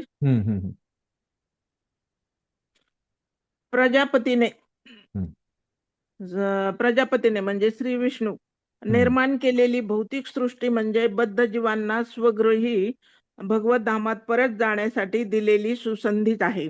या भौतिक सृष्टीमधील सर्व जीव हे भौतिक प्रकृतीद्वारे बद्ध करण्यात आले आहेत, कारण त्यांना पुरुषोत्तम भगवान श्रीकृष्ण किंवा श्री विष्णू यांच्याशी असणाऱ्या आपल्या संबंधाचे विस्मरण झाले आहे. भगवद्गीतेत सांगितल्याप्रमाणे वैदेश्य सर्वेरहमेव वेद, वैदिक तत्वे ही आपल्याला आपल्या शाश्वत संबंधांचे ज्ञान देण्यासाठी आहेत. भगवंत सांगतात की वेदांचा उद्देश त्यांना जाणणे हा आहे. वैदिक मंत्रात म्हटले आहे की पतिम विश्वसात्मेश्वरम, म्हणून सर्व जीवांचे परमेश्वर पुरुषोत्तम भगवान श्री विष्णू हेच आहेत. श्रीमद भागवतातही 2.4.20 मध्ये श्री शुकदेव गोस्वामी भगवंतांचे अनेक प्रकारे पती म्हणून वर्णन करतात. श्रीय पतिर्यज्ञपती प्रजापतिर्धियाम पतिर्लोक पतिर्धरापती पतिर्गच्छ अंधक वृष्णी सात्वताम प्रसिदाताम भगवान सताम पती. भगवान विष्णू हे प्रजापती आहेत आणि ते सर्व प्राणी मात्रांचे, सर्व जगताचे, सर्व सुंदर वस्तूंचे पती आणि प्रत्येकाचे रक्षण करते आहेत. श्री विष्णूंच्या संतुष्टीसाठी यज्ञ कसे करावे हे बद्ध जीवांना शिकविण्यासाठी म्हणून भगवंतांनी या सृष्टीची निर्मिती केली आहे. त्यामुळे या भौतिक जगात असताना ते चिंता विरहित सुखी जीवन व्यतीत करू शकतील आणि वर्तमान भौतिक शरीराच्या विनाशानंतर भगवत धामामध्ये प्रवेश करू शकतील. बद्ध जीवांकरिता भगवंतांनी केलेली ही संपूर्ण योजना आहे. यज्ञ केल्याने बद्ध जीव यथावकाश कृष्ण भावना भावित होतो आणि त्याच्यामध्ये सर्व सद्गुण आढळून येतात. कलियुगासाठी संकीर्तन यज्ञाची शिफारस वैदिक शास्त्रांनी केली आहे आणि कलियुगातील सर्व मनुष्यांच्या मुक्ततेकरिता या दिव्य पद्धतीचा परिचय भगवान श्री चैतन्य महाप्रभूंनी करून दिला. संकीर्तन यज्ञ आणि कृष्ण भावना हे परस्पर पूरकच आहेत. भगवान श्रीकृष्णांच्या भक्तरूप अवताराचा, श्रीकृष्ण चैतन्य महाप्रभू अवताराचा उल्लेख श्रीमद भागवतात संकीर्तन यज्ञाचा विशेष संदर्भ देऊन पुढील प्रमाणे केलेला आहे. कृष्ण वर्ण त्विषा कृष्णम सांगोपांगस्र पार्षदम यज्ञे संकीर्तन प्राये आर्य जंती ही सुमेधस. या कलियुगामध्ये जे वास्तविक बुद्धिमान लोक आहेत ते पार्षदांसहित अवतरित होणाऱ्या भगवंतांचे संकीर्तन यज्ञ करून पूजन करतील. वैदिक शास्त्रांमध्ये सांगण्यात आलेले इतर यज्ञ करणे या कलियुगात साध्य नाही, पण भगवद्गीतेत 9.14 सांगितल्याप्रमाणे संकीर्तन यज्ञ हा सर्व सिद्धीकरिता सहज साध्य आणि उदात्त आहे. हरे कृष्णा. धन्यवाद. तर आता इथं आपल्याला कृष्णानं काय सांगितलं श्लोकामध्ये, की बघा, जर तुम्हाला असं निष्काम भावानं कर्म करणं हे तर श्रेष्ठ आहे, पण काही लोक जे कर्म करू शकत नाहीत असं निष्काम भावानं, तर भगवंतांनी त्यांना काय सांगितलं, की बघा, मी सृष्टीच्या काय केलंय, की असं यज्ञाची स्थापना केली, ची पण स्थापना केली, आणि ही यज्ञाची विधी अशा प्रकारे आहे. जर तुमच्या काही इच्छा असतील तर तुम्ही यज्ञ करा आणि त्याच्यातून काय होतील, तुमच्या सगळ्या गरजा पूर्ण होतील असं सांगतायत भगवंत. मग आता पण खरा उद्देश काय आहे? भगवंतांनी ही जी सृष्टी निर्माण केली आहे ना, तर ह्याचा उद्देश काय आहे? सगळ्या जीवांना भगवंतांच्या त्यांना घरी बोलवायचे आहे ना, म्हणजे त्यांची शुद्धी करून ह्या जगामध्ये शुद्ध झाले की त्यांना भगवत धामामध्ये बोलवायचे. ते कसे शुद्ध होतील त्याच्यासाठी ही पद्धत दिली असं प्रभुपाद सांगतात. यज्ञामुळं काय होईल? मग त्याचं शुद्धीकरण होईल, हृदय शुद्ध होईल. आणखीन काय होईल? यज्ञाचे काय लाभ आहेत? आणि विष्णू पण त्याच्यामुळे तुष्ट होतील, प्रसन्न होतील, आणि मग काय होईल? त्यांना ते विष्णूच्या धामात ते जाऊ शकतील असं सांगायचं. आणखीन यज्ञाचे काय फायदे आहेत? तर प्रभुपाद सांगतायत की आपल्याला ह्या भौतिक जीवनामध्ये पण आपल्याला काय होईल? लाभ प्राप्त होईल. पण अजून काय होईल? की हृदयाची शुद्धी होईल असं सांगतात. आणि असं जर झालं तर आपण मग काय होईल? भगवंतांच्या धामात जाऊ शकू, है ना, असं पण सांगतात. आपण हे भौतिक जगामध्ये आहेत, है ना, इथं असं का झालं आपल्यासोबत? तर मग त्याच्या संदर्भात प्रभुपाद सांगतायत त्याचं कारण काय आहे? तर आपण भगवंतांसोबत आपला संबंध आपण विसरलो आहोत असं सांगतो. हे चा उद्देश काय आहे? त्यांचा उद्देश असा आहे की आपल्याला सांगणं, आपण जे भगवंतांना विसरलो आहोत त्यांना भगवंतांशी जोडणं, है ना, हे असं उद्देश आहे वेदांचा असं सांगतात. तर मग एक श्लोक सांगितला त्यांनी की भगवान तर कसे पती शब्द येतात, म्हणजे सगळ्याचे ते कसे स्वामी. पती म्हणजे काय, सगळ्या जीवांचे ते स्वामी आहे, है ना. पती म्हणजे स्वामी. तर काय आहे, पतीम विश्वस्य तमेश्वरम, है ना. पती विश्वेश्च तमेश्वरम म्हणजे काय, तर पूर्ण ते विश्वाचे पती आहेत असं वेदांमध्ये पण सांगितले आहे ना. एक श्लोक पण सांग, हे वेदांमधलं वचन पण इथं सांगताय, है ना. हा, इथं आहे बघ. पती पेन कुठे, तर पतीम इथं आहे, पतीम विश्वस्या आत्मेश्वरम. तर सगळ्यांचे जे पती आहेत, है ना, तेच भगवंत आहेत. आणि मग पुन्हा दुसरा एक श्लोक पण त्यांनी भागवतमचं सांगितलं की विष्णूच हे कसे प्रजापती आहेत, ते प्राणी मात्रांचे सर्व जगताचे आणि प्रत्येकाचे ते रक्षण करते आहेत. आणि बद्ध जीवांना शिकवण्यासाठी है ना, त्यांचं हृदय शुद्ध करण्यासाठी इथं शुद्धी केलेली आहे, ते नंतर सांगितलं होईल. आता मग पुन्हा प्रभुपाद तिथं काय सांगतायत की सगळ्यात चांगलं जे यज्ञ आहे ते काय आहे, संकीर्तन यज्ञ आहे, जे की करण्यासाठी खूप सोपं आहे आणि ते खूप दिव्य आहे. आणि हे कुठं सांगितलंय की संकीर्तन यज्ञ हे दिव्य आहे, तर भागवतम मध्ये सांगितले सुमेधसह, है ना, बुद्धिमान लोकांना हे संकीर्तन यज्ञ आहे. सततम कीर्तयंतो माम, है ना. हे 9व्या अध्यायातला जो 14वा श्लोक आहे, सततम कीर्तयंतो माम यतंतश्च दृढव्रता. तर हे काय म्हणतायत या श्लोकामध्ये, तर जे महात्मा लोक असतात है ना, ते भगवंतांचं सतत कीर्तन करतात आणि त्याच्यामुळे त्यांना काय होतं, सहज सिद्धी प्राप्त होते. ठीक, असं. मग आता काय झालं की जे लोक निष्काम भावानं नाही कर्म करू शकत, त्यांनी काय करावं, यज्ञ करावं.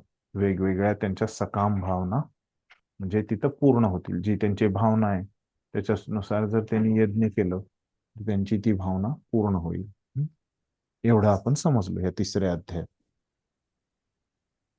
मग आता यज्ञाचे काय फायदे सांगितले हो भगवंतांनी, यज्ञ करण्याचे काय फायदे.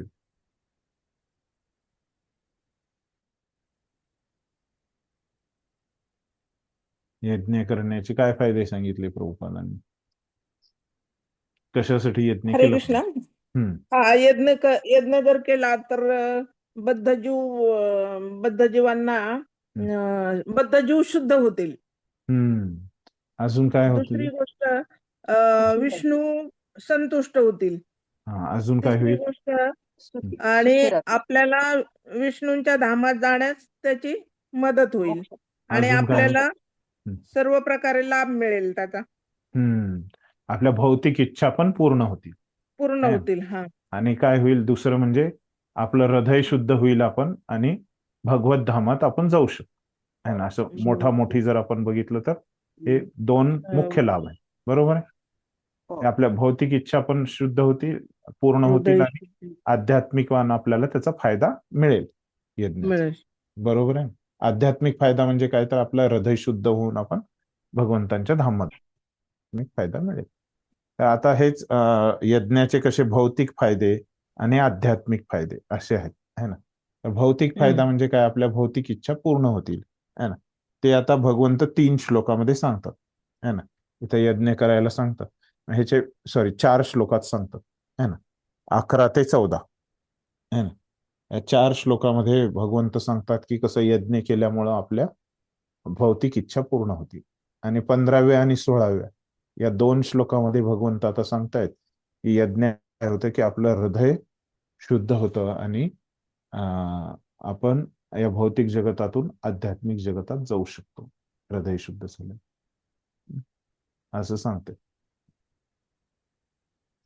मग आता बघूया की कसं आपल्या भौतिक इच्छा पूर्ण होतात. 4 श्लोकामध्ये विषय. आता पहिला श्लोक बघूया. देवान भावयतानेन ते देवा भावयन्तु वः परस्परं भावयन्तः श्रेयः परम वाप्स्यथ. काय म्हणतात की यज्ञाने संतुष्ट झालेल्या देवदेवता तुम्हालाही संतुष्ट करतील, आणि या प्रकारे मनुष्य आणि देवदेवता यांच्यामधील परस्पर संयोगाने सर्वांसाठी सर्वत्र समृद्धीचेच साम्राज्य पसरेल. तर काय म्हणतायत की त्या यज्ञामुळे काय होतील की देवी देवता तेच संतुष्ट होतील, आणि ते संतुष्ट झाले की ते पण तुम्हाला संतुष्ट करतील, आणि या प्रकारे मनुष्य आणि देवदेवता यांच्यामधील परस्पर संयोगाने मनुष्य आणि देवी देवता ह्यांच्यामध्ये काय होईल, तिथं संयोग होईल. कारण हे त्यांच्यासाठी यज्ञ करतायत, आणि यज्ञ केल्यावर ते काय होतात की त्यांनी त्याची परतफेड देवता पण. असं केल्यामुळं सर्वांसाठी सर्वत्र समृद्धीचेच साम्राज्य पसरेल. त्याच्यामुळं सगळीकडं काय होणार आहे की समृद्धीच तिथं येणार आहे. म्हणजे समृद्धी काय असते, भौतिक असते. भौतिक इच्छा तिथं सगळ्या पूर्ण होणार आहे लोकांच्या, समृद्धी आली की. ठीक आहे, वाचा तात्पर्य. हरे कृष्ण. हम्म तात्पर्य. वाचा. देवतांना भौतिक कार्याचे प्रशासन करण्यासाठी विशेष शक्ती प्रदान करण्यात आलेली असते. प्रत्येक जीवाच्या शरीर आणि आत्म्याच्या पोषणासाठी आवश्यक वायू, प्रकाश, पाणी आणि इतर सर्व वस्तूंचा पुरवठा करण्याचे कार्य देवतांकडे सोपवण्यात आलेले असते. पुरुषोत्तम श्री भगवान यांच्या शरीराच्या विविध भागामध्ये असणाऱ्या या देवदेवता म्हणजेच असंख्य सहाय्यक आहेत. त्यांची संतुष्टी आणि असंतुष्टी मनुष्यांनी केलेल्या यज्ञावर अवलंबून असते. काही यज्ञ विशिष्ट देवतांना संतुष्ट करण्यासाठी असतात, परंतु असे असले तरीही सर्व यज्ञामध्ये भगवान श्री विष्णू यांनाच प्रमुख अधिष्ठाता म्हणून पूजिले जाते. भगवद्गीतेतही सांगितले आहे की श्रीकृष्ण हे स्वतः सर्व प्रकारच्या यज्ञाचे भोक्ता आहेत. भोक्तारायण यज्ञ तपसाम म्हणून शेवटी यज्ञपतीला संतुष्ट करणे हा सर्व यज्ञाचा मुख्य हेतू आहे. ज्यावेळी असे यज्ञ योग्य रीतीने केले जातात तेव्हा स्वाभाविकपणेच पुरवठा करणाऱ्या विविध विभागांचे अधिकारी असणाऱ्या देवदेवता संतुष्ट होतात, आणि त्यामुळे नैसर्गिक पदार्थाच्या पुरवठ्यामध्ये तुटवडा पडत नाही. यज्ञ कर्मापासून इतर अनेक अनुषंगिक लाभ होतात. यज्ञ अंततः भौतिक बंधनातून मुक्त होण्यास कारणीभूत ठरतात. वेदामध्ये सांगितल्याप्रमाणे यज्ञ कर्मामुळे आपली सर्व कार्ये शुद्ध होतात. आहार शुद्ध, सत्वशुद्धी, सत्वशुद्ध ध्रुव स्मृती स्मृतिलभ्ये सर्व ग्रंथीना विप्र मोक्षः. यज्ञ केल्याने मनुष्याचा आहार शुद्ध होतो. शुद्ध आहार ग्रहण केल्याने त्यांचे जीवन शुद्ध बनते. जीवन शुद्धीमुळे स्मृतीमधील अतिसूक्ष्म ऊतीचे शुद्धीकरण होते, आणि जेव्हा स्मृती शुद्ध होते तेव्हा मनुष्य मोक्ष मार्गाबद्दल विचार करू शकतो, आणि या सर्वांची परिणती वर्तमान समाजासाठी अत्यावश्यक असणाऱ्या कृष्ण भावनेमध्ये होते. हरे कृष्ण. धन्यवाद. तर आता इथं श्लोक तर आपण बघितला. तर प्रभुपाद आपल्याला की देवतांना भौतिक कार्यांचे प्रशासन करण्यासाठी विशेष शक्ती प्रदान करण्यात आलेली असते. तर देवता काय आहेत हे आपल्या भौतिक जगतात ते काय आहेत, एक प्रशासक आहेत है ना, हे आपल्याला कळालं. मग प्रत्येक जीवाच्या आत्म्याच्या पोषणासाठी सगळ्या जीवांचं जे शरीर आणि आत्म्याचं पोषण आहे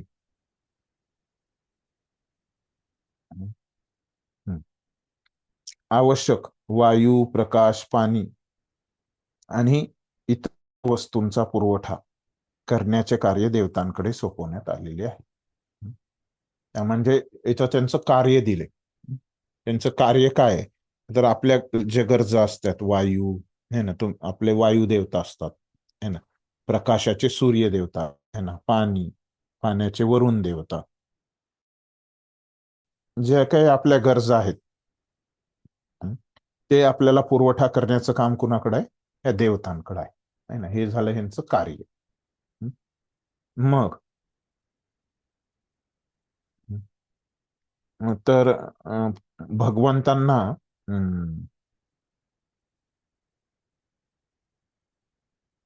हम्म, म्हणजे हे देवता काय करताय, तो मदतच करताय. हम्म? म्हणजे हे देवता कोण आहेत असं जर आपल्याला कुणी विचारलं तर काय आहे, पहिलं हं, ते काय आहे, भौतिक कार्यांचे प्रशासन करण्यासाठी विशेष आहेत. अं, पुन्हा दुसरं काय आहे की ते भगवंतांचे सहाय्यकच आहेत. कशामध्ये सहाय्य करतायत, की विविध भगवंतांना मदतच करतायत.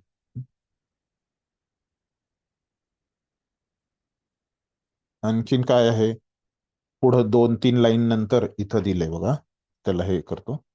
मग पुढं हम्म,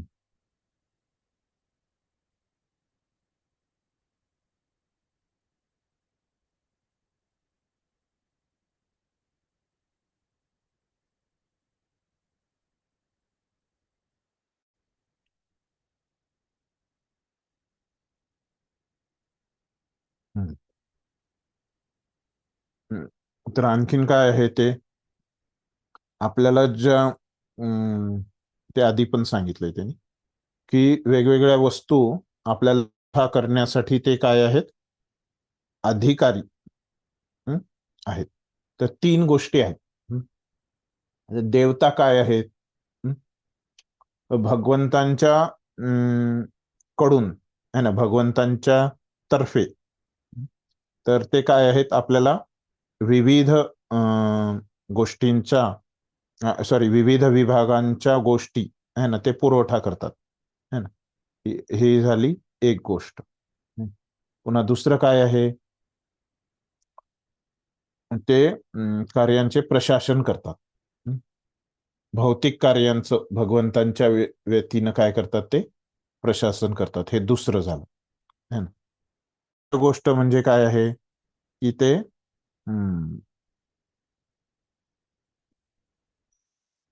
जे इथं सांगितलं होतं की हम्म,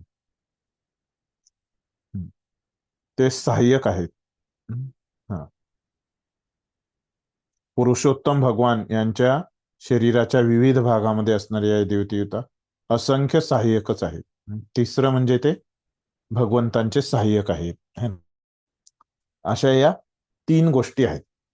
आपल्याला कोणी जर विचारलं की देवता कोण, तर पहिली म्हणजे की ते भगवंतांचे जे भौतिक कार्य आहेत या जगतामधले है ना, त्यांचं ते प्रशासन करतात. दुसरी गोष्ट म्हणजे ते सहाय्यक आहेत है ना. आणि तिसरी गोष्ट आपल्याला इथं कळते की ते भगवंतांचे जे विविध विभाग आहेत त्याच्या मधल्या गोष्टीचा ते पुरवठा करतात जीवांना. आणखीन मग त्यांचं कार्य काय आहे, त्यांचं कार्य आहे की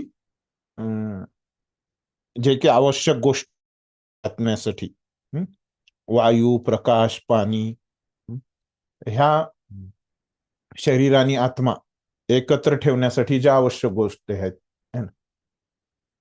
तर त्या ते आपल्याला पोहोचवतात. हे त्यांचं कार्य आहे. हे सांगितलं प्रभुपादांनी. मग त्याच्यानंतर प्रभुपाद काय सांगतायत की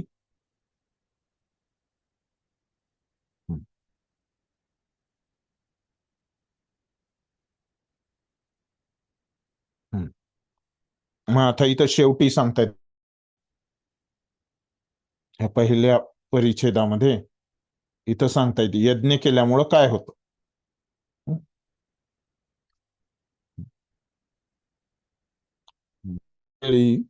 यज्ञ योग्य रीतीने केले जाते, त्यावेळेस हे जे पुरवठा करणारे आहेत, कोण आहेत, देवी देवता है ना, ते संतुष्ट होतात.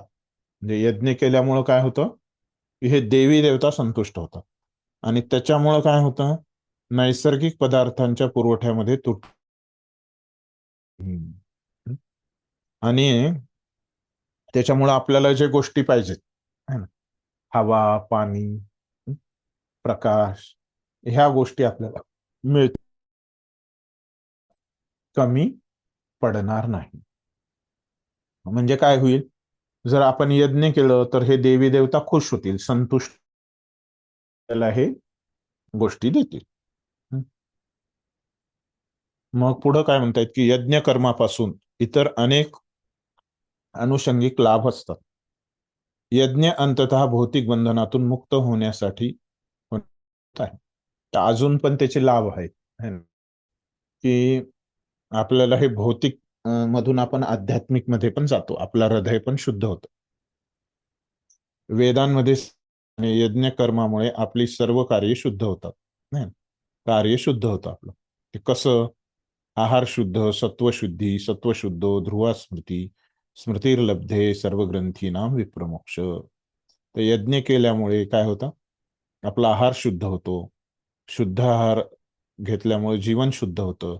जीवन शुद्ध झाल्यामुळं आपले स्मरणशक्ती म्हणजे पण शुद्धीकरण होते आणि स्मृती शुद्ध झाली तेव्हा आपण मोक्षाबद्दल विचार करू शकतो असं सांगितलं. म्हणजे इथं काय झालं? यज्ञ केल्यामुळं आपल्याला भौतिक लाभ झाला, की आपल्या गरजा पूर्ण झाल्या, भौतिक इच्छा पूर्ण झाल्या आणि काय झालं? आपलं शुद्धी पण झाली. पहिला भौतिक लाभ इथं सांगितला भगवंतांनी. मग पुढे आणखीन भौतिक लाभ काय होतो? पुढे सांगतात, इष्टान भोगान ही ओ देवा दास्यन्ते यज्ञ भाविता तैर दत्ता न प्रदायेभ्यो यो भुंक्तेस्तेन एव सह. तर विविध जीवनावश्यक वस्तूंचा अधिकारी असणाऱ्या देवदेवता ज्यावेळी यज्ञ करण्यासाठी संतुष्ट होतील तेव्हा ते तुमच्या सर्व गरजा पुरवतील. यज्ञ करण्यामुळे संतुष्ट होतील. देवी देवता संतुष्ट झाले आपल्या यज्ञामुळे तेव्हाच ते गरजा. पण अशा वस्तू पुन्हा देवतांना अर्पण न करता जो त्यांचा भोग घेतो तो निश्चितपणे चोरच आहे. भगवंत सांगतायत की एक खबरदारी, जेव्हा तुम्ही आधी यज्ञ केलं तुम्ही, मग देवता प्रसन्न झाले, मग देवतांनी त्यांच्याकडून तुम्हाला दिलं, तुमच्या इच्छा पूर्ण केल्या. पण ज्यावेळेस ते देवता देतात त्याच्यामधला पण काही तुम्ही भाग जो आहे तो काय दिला पाहिजे. तसं जर आपण केलं नाही तर ते काय आहेत? आपण चोर आहेत असं भगवंत म्हणताय. ठीक आहे, वाचा तात्पर्य.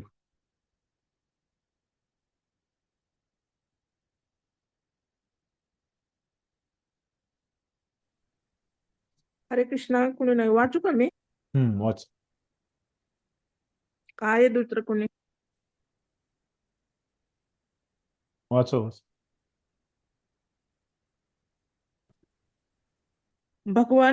तात्पर्य, भगवान श्री विष्णू यांच्या वतीने जीवनावश्यक वस्तूंचा पुरवठा करणारे त्यांचे प्रतिनिधी म्हणून देवतांना अधिकृत करण्यात आले आहे. म्हणून शास्त्र प्रमाणित यज्ञाद्वारे त्यांना संतुष्ट केलेच पाहिजे. वेदांमध्ये विविध प्रकारच्या देवदेवतांसाठी विविध प्रकारचे यज्ञ सांगण्यात आले आहेत. पण शेवटी सर्व यज्ञ भगवंतांनाच अर्पिलेले असतात, जे भगवंतांना समजू शकत नाही. त्याच्यासाठी देव देवता प्रित्यर्थ यज्ञ करण्याची शिफारस करण्यात आली आहे. मनुष्यांच्या निरनिराळ्या भौतिक गुणांना अनुलक्षून वेदांमध्ये निरनिराळे यज्ञ सांगितले आहेत. निरनिराळ्या देवतांचे पूजनही याच तत्वावर म्हणजेच विविध गुणांवर आधारित आहेत. उदाहरणार्थ, मांसाहारी लोकांना काली देवीचे पूजन करण्यास सांगितले आहे. ही काली देवता म्हणजे भौतिक प्रकृतीचे घोर रूप आहे आणि काली देवतेसमोर पशुयज्ञ करण्यास अनुमती देण्यात आली आहे. परंतु जे सत्वगुणी आहेत त्यांच्यासाठी श्री विष्णूंची दिव्य पूजा सांगण्यात आली आहे. तथापि सर्व यज्ञांचा उद्देश आध्यात्मिक स्थानाप्रत क्रमशः उन्नती करण्याचा आहे. साधारण मनुष्यांसाठी निदान 5 यज्ञ, ज्यांना पंचमहायज्ञ म्हटले जाते, ते आवश्यक आहेत. तरी सुद्धा मनुष्याने जाणणे आवश्यक आहे की मानवी समाजाला लागणाऱ्या सर्व जीवनावश्यक वस्तूंचा पुरवठा हा भगवंतांचे प्रतिनिधी असणाऱ्या देवदेवतांकडून केला जातो. कोणीही कोणत्याही गोष्टीची निर्मिती करू शकत नाही. उदाहरणार्थ, मानवी समाजाला लागणारी सर्व खाद्यपदार्थ जसे सत्वगुणी व्यक्तींसाठी धान्य, फळफळावळे, भाजीपाला, दूध, नंतर साखर इत्यादी, आणि मांस भक्षकांसाठी मांस असते. कोणत्याही पदार्थाची मनुष्याद्वारे निर्मिती होऊ शकत नाही. तसेच उष्णता, प्रकाश, पाणी, हवा इत्यादी ज्या जीवनावश्यक वस्तू आहेत, त्यापैकी कोणत्याही गोष्टीची निर्मिती मानव समाजाद्वारे होऊ शकत नाही. भगवंताशिवाय भरपूर सूर्यप्रकाश, चंद्रप्रकाश, पाऊस, वारा इत्यादी गोष्टीच असू शकत नाहीत, आणि या गोष्टी वाचून कोणीही जगू शकत नाही. यावरून स्पष्ट होते की आपले जीवन भगवंतांकडून होणाऱ्या पुरवठ्यावर अवलंबून आहे. आपल्या उद्योगधंद्यासाठी सुद्धा आपल्याला धातू, गंधक, पारा, मॅंगनीज इत्यादी अनेक प्रकारचा कच्चा माल, तसेच इतर अनेक वस्तू आवश्यक आहेत. या गोष्टींचा योग्य उपयोग करून आपण आत्मसाक्षात्कारासाठी धडधाकट आणि निरोगी राहावे, याकरिता भगवंतांच्या प्रतिनिधीद्वारा या सर्व गोष्टी पुरविल्या जातात. आत्मसाक्षात्काराची परिणती भौतिक अस्तित्वाच्या संघर्षातून मुक्त होणे या जीवनाच्या अंतिम ध्येयामध्ये होते. जीवनाचे हे ध्येय यज्ञ केल्याने प्राप्त होते. आपल्याला जर यज्ञ मनुष्य जीवनाच्या ध्येयाचे विस्मरण झाले आणि आपण केवळ इंद्रिय तृप्ती करता भगवंतांच्या प्रतिनिधीकडून वस्तू स्वीकारल्या आणि भौतिक अस्तित्वात अधिकाधिक गुरफटत गेलो, तर निश्चितच आपण चोर ठरतो. कारण सृष्टी निर्मितीचा हा हेतूच नाही. म्हणून भौतिक प्रकृतीच्या नियमाद्वारे आपल्याला शिक्षा होते. पूर्णपणे भौतिक दलदलीत रुतलेल्या भोगवादी चोरांचा समाज हा कधीच सुखी होऊ शकत नाही. कारण त्यांना जीवनामध्ये ध्येयच नसते. त्यांचे लक्ष फक्त इंद्रिय तृप्तीच असते. तसेच यज्ञ कसे करावे याचेही त्यांना ज्ञान नसते. याकरिता श्री चैतन्य महाप्रभूंनी अत्यंत सहज सुलभ संकीर्तन यज्ञाचा प्रारंभ केला. या जगातील जो कोणी कृष्ण भावनेच्या तत्वांचा स्वीकार करतो, तो हा संकीर्तन यज्ञ करू शकतो. हरे कृष्णा.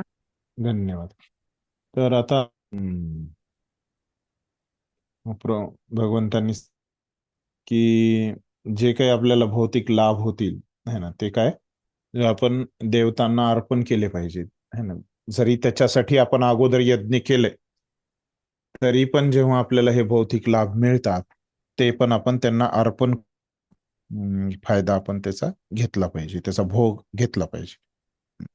नाहीतर तसं जर नाही केलं तर त्याला चोर म्हटलंय भगवंतांनी. ओके. तात्पर्यामध्ये प्रभुपाद काय म्हणतायत की भगवान श्री विष्णू यांच्या वतीने जीवनावश्यक वस्तूचा पुरवठा करणारे त्यांचे प्रतिनिधी त्यांना अधिकृत करण्यात आले. हे बघितलं आपण. देवता त्यांचे प्रतिनिधी आहेत भगवंतांचे, ते आपल्याला पुरवठा करतात. म्हणून शास्त्र प्रमाणित यज्ञाद्वारे त्यांना संतुष्ट केलेच पाहिजे. अधिकारी आहेत तर त्यांना संतुष्ट केलंच पाहिजे. वेदामध्ये विविध प्रकारच्या देवदेवतांसाठी विविध प्रकारचे यज्ञ, त्या सगळ्या जे काही आपल्याला ज्याचा पुरवठा पाहिजे त्याच्यानुसार आपण यज्ञ करायचं त्या देवताच. पण शेवटी सर्व यज्ञ भगवंतांनाच अर्पिल. मग देवता आपण जसं काय देवतांकडून आपल्याला मिळालं, आपण इथं आहोत, आपल्याला मिळालं देवतांकडून है ना, हे देवता इथं आहेत. मग आपल्याला देवतांकडून मिळालं तर भगवान काय म्हणतात की देवतांना तुम्ही अर्पण करा. देवता कुणाकडून घेतात? भगवंतांकडून. तर मग आपण जसं यज्ञाद्वारे देवतांना अर्पण केलं की मग देवता पण काय करतात, ते त्यांचं जे आहे ते कृष्णाला अर्पण करतात. तर असतं आपण देवतांना करतो आणि ते कृष्ण, असं हे चालू असतं चक्र यज्ञ. जो भगवंतांना समजू शकत नाही त्याच्यासाठी देवतांप्रित्यर्थ यज्ञ करण्याची शिफारस करण्यात आली. बघा, जो भगवंतांना समजू शकतो, ज्याला माहिती आहे की कृष्ण पूर्ण पुरुषोत्तम भगवान आहे, तर त्यांनी काय केलं पाहिजे? प्रत्यक्ष रूपी कृष्णालाच अर्पण केलं पाहिजे. पण त्याला समजत नाही, जो स्वीकार नाही करत की कृष्ण हे पूर्ण पुरुषोत्तम भगवान आहेत है ना, अशा लोकांनी काय करायचं? मग देवतांना अर्पण करायचं. त्यांना देव समजतो, मग देव समजल्यावर पूर्ण पुरुषोत्तम नाही समजत त्यांना, असं असतं. त्याच्यासाठी हे देवतांची पूजा आहे. है ना, भक्तांसाठी नाही. तर भक्तांना समजतंय की बाबा पूर्ण पुरुषोत्तम भगवान जे आहेत ते कोण आहेत, श्रीकृष्ण आहेत, असं त्यांना समजतंय. त्यांच्यासाठी काही नाही, हे देवतांना पूजायची काही गरज नाही. मनुष्यांच्या निरनिराळ्या भौतिक गुणांना अनुलक्षून वेदांमध्ये निरनिराळे यज्ञ सांगितले. लोकांच्या वेगवेगळ्या गरजा असतात, कारण ते वेगवेगळ्या गुणामध्ये असतात, त्यांच्या वेगवेगळ्या इच्छा असतात. तर ते पुरवठा करण्यासाठी वेगवेगळे यज्ञ आहेत, नाही ना. काही लोकांना मांस खावं वाटतं, त्यांना काय मग कालीच पूजा करायला सांगितली. मग काही लोक जे सत्वगुणी असतात त्यांना विष्णूची पूजा करायला सांगितली. ह्यांचा उद्देश काय असतो की ह्या यज्ञामधून त्यांची प्रगती व्हावी, है ना, आणि त्यांना भगवंतांची प्राप्ती व्हावी. सांगितले की साधारण मनुष्यासाठी निदान 5 यज्ञ, ज्यांना पंचमहायज्ञ असं म्हटले जाते, आवश्यक आहे. पण ह्याची नावं नाही दिली प्रभुपादांनी, ह्याची नावं आचार्यांनी दिली. ते कोणते आहेत हे 5 महायज्ञ? ह्याचे नावं असे आहेत बघा, की पहिलं जे आहे की पितृयज्ञ, जे पितरांसाठी केलेलं असतं, पितृयज्ञ. दुसरं कोणतं आहे की देवतांची पूजा, हे पण एक यज्ञ आहे.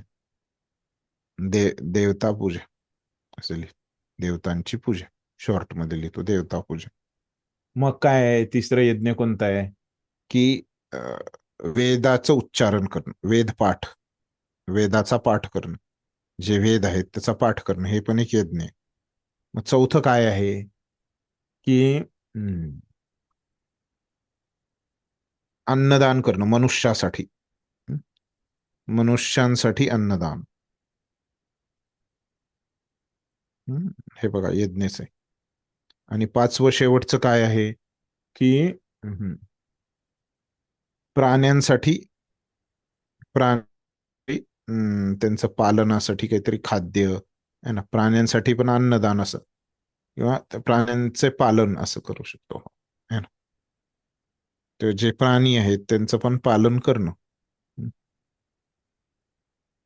तुम्ही बघत असाल बघा, बरेचसे लोक पक्ष्यांना पाणी पिऊ घालतात, है ना, प्राण्यांना खाऊ घालतात, कारण हे त्यांच्याकडे ती प्रथा आहे.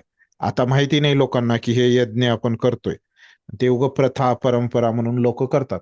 आणि ऍक्च्युली खरोखर काय आहे ते की एक यज्ञ आहे. असे हे जे त्याच्यामध्ये हे 5 आहेत. तरी सुद्धा मनुष्याने जाणणे आवश्यक आहे की मानवी समाजाला लागणाऱ्या सर्व जीवनावश्यक वस्तूंचा पुरवठा हा भगवंतांचे प्रतिनिधी असणाऱ्या देवताकडूनच केला जातो, हे आपण आधी चर्चा केली. कोणीही कोणतीची निर्मिती करू शकत नाही, आपण काहीच बनवू शकत नाही. आपण प्रकाश बनवू शकतो का? नाही बनवू शकत. नाही. आपल्याला लागणारे खाद्यपदार्थ, दूध, साखर, है ना, आपण नाही बनवू शकत. भाजी आपण नाही बनवू शकत, है ना. हे सगळ्यासाठी आपल्याला भगवंतांवरच अवलंबून राहावं लागतं. भगवंतांशिवाय भरपूर सूर्यप्रकाश, चंद्रप्रकाश, पाऊस, वारा हे आपल्याला कोणीच देत नाही. आपले जीवन भगवंताकडून होणाऱ्या पुरवठ्यावर अवलंबून आहे. आपल्या उद्योगधंद्यासाठी लागणारे जे खनिज आहेत, है ना, कच्चा माल, धातू, गंधक, पारा, है ना, हे सगळं आपल्याला भगवंतच देत आहेत, है ना, त्याचे साठे आहेत त्याच्या रूपानं.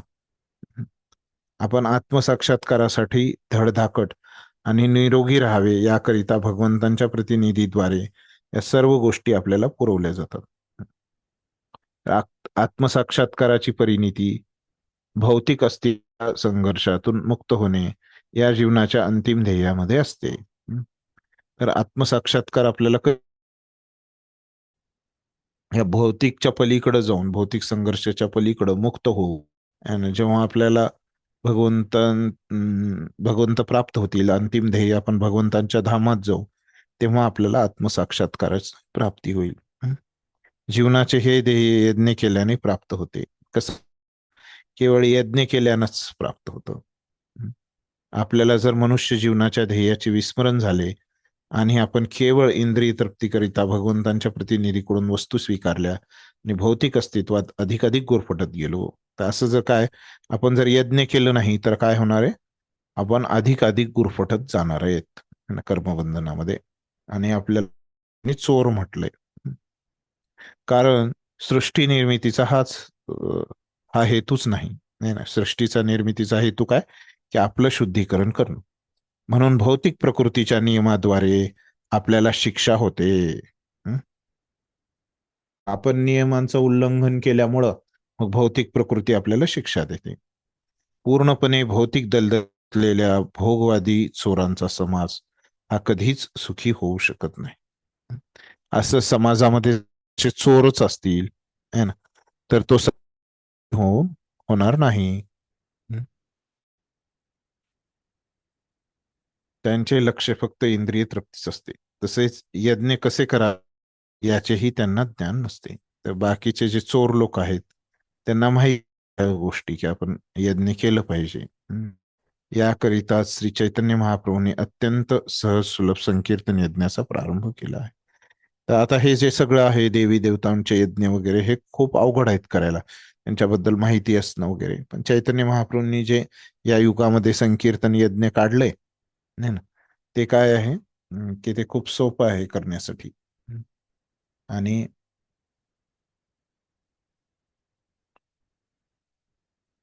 तर जो भक्त आहे तोच हे संकीर्तन यज्ञाला स्वीकार त्याचा करू शकतो. मग पुढचा फायदा काय सांगतायत भगवंत यज्ञ करण्याचा भौतिक फायदा. यज्ञशिष्ठाशी न संतो मुच्यन्ते सर्व किल्बिषयी भुंजन्ते ते त्वहं पापा ये पचन्ति आत्मकारणात. काय म्हणतायत, भगवत भक्त हे सर्व प्रकारच्या पापातून मुक्त होतात, कारण ते सर्वप्रथम यज्ञाला अर्पण केलेले अन्न ग्रहण करतात. इतर लोक जे आपल्या स्वतःच्या इंद्रिय भोगाकरिता भोजन बनवितात ते खरं केवळ पापच भक्षण करतात. तर काय म्हणतायत भगवंत, आणखीन एक फायदा काय आहे, की जे भक्त आहेत ते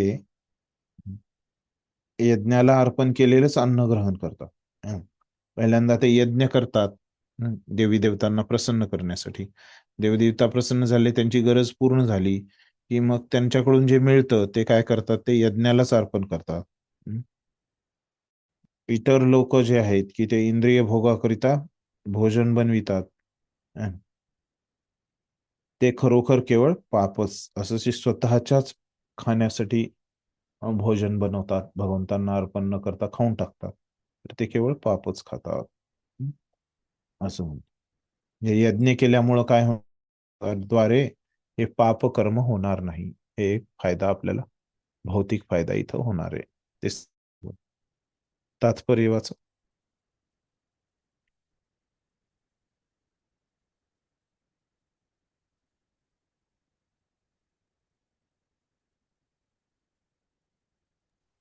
हरे कृष्ण. हा वाचा. भगवत भक्त किंवा कृष्ण भावनाभावित असणाऱ्या व्यक्तींना संत म्हटले जाते आणि ब्रह्मसंहितेमध्ये 5.38 सांगितल्याप्रमाणे ते नेहमी भगवत प्रेमामध्ये लीन असतात.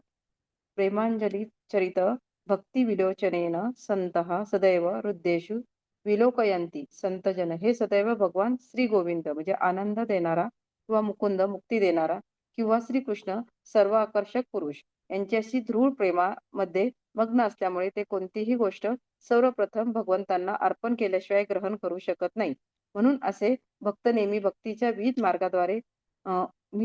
मार्गाद्वारे उदाहरणार्थ श्रवण कीर्तन स्मरण अर्चन इत्यादी यज्ञच करीत असतात आणि अशा प्रकारचे यज्ञ सदैव केल्यामुळे ते भौतिक संसाराच्या पापमय संगतीच्या सर्व प्रकारच्या दोषापासून अलग राहू शकतात.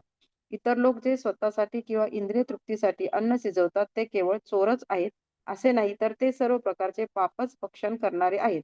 जर एखादा व्यक्ती चोर आणि पापी असेल तर ती कशी सुखी असू शकते, हे केवळ अशक्य आहे. म्हणून सर्व दृष्टिकोनातून जर सुखी व्हायचे असेल तर लोकांना पूर्णपणे कृष्ण भावनाभावी संकीर्तन यज्ञ करण्यास शिकवणे अत्यावश्यक आहे.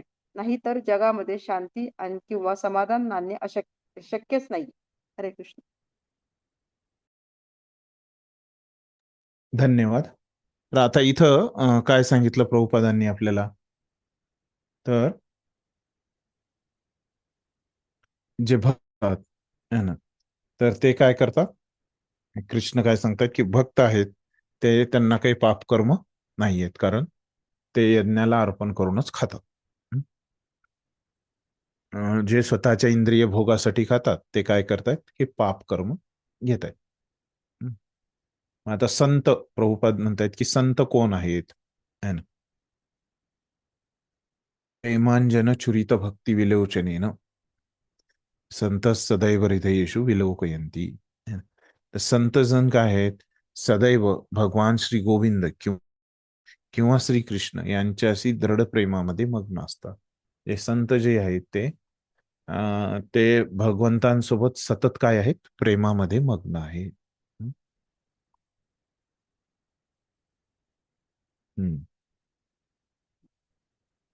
तर त्याच्यामुळं ते मग्न असल्यामुळं ते भगवंतांना अर्पण केल्याशिवाय काहीच घेत नाही. आणि मग काय होतं? असे जे भक्त आहेत है ना, नेहमीच काय असतात? विविध मार्गाद्वारे हे जे सतत म्हटलंय ना तिथं, तर त्याच्यामुळे हे विविध मार्गाद्वारे सतत भगवंतांशी जोडलेले असतात.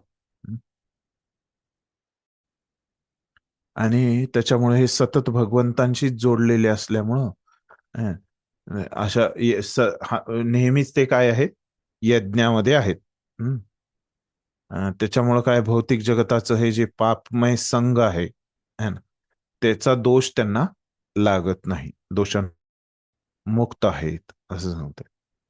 आणि इतर लोक जे स्वतःसाठी किंवा इंद्रिय तृप्तीसाठी जे दुसरे लोक, हे तर भक्तांबद्दल झालं, पण जे दुसरे लोक आहेत ते काय चोर आहेत, पापी आहेत. एक म्हणून सर्व दृष्टिकोनातून जर असेल तर लोकांना काय केलं पाहिजे? त्यांनी संकीर्तन यज्ञच करणं काय, पाप कर्मापासून मुक्त व्हायचं असेल तर तेच सांगितले त्यांनी. ठीक, पुढचं वाचूया. पुढचा आता हे फायदा, भौतिक फायदा काय आहे ते सांगते. अन्नाद भवन्ति भूतानि पर्जन्याद अन्न संभव यज्ञात भवति पर्जन्यो यज्ञ कर्म समुद्भव. काय म्हणतायत? सर्व प्राणी मात्र अन्नधान्यावर जगतात. सगळेच आपण काय करतोय? अन्नावर जगतोय. आणि जे पावसापासून अन्न कसं म्हणतो? जमिनीमध्ये म्हणतो. पाऊस यज्ञापासून उत्पन्न होतो.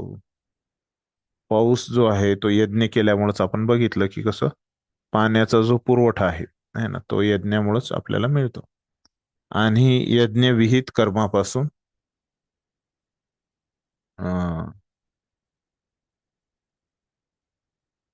यज्ञविहित कर्मापासून होतो. यज्ञाचे जे कर्म आहेत है ना, त्याच्यापासून काय होतं? हा पाऊस येतो. यज्ञामुळे पाऊस येतो आणि पावसामुळे अन्नधान्य येतात. ठीक आहे, तात्पर्य वाचा पण. हरे कृष्ण प्रभू. हा वाचा.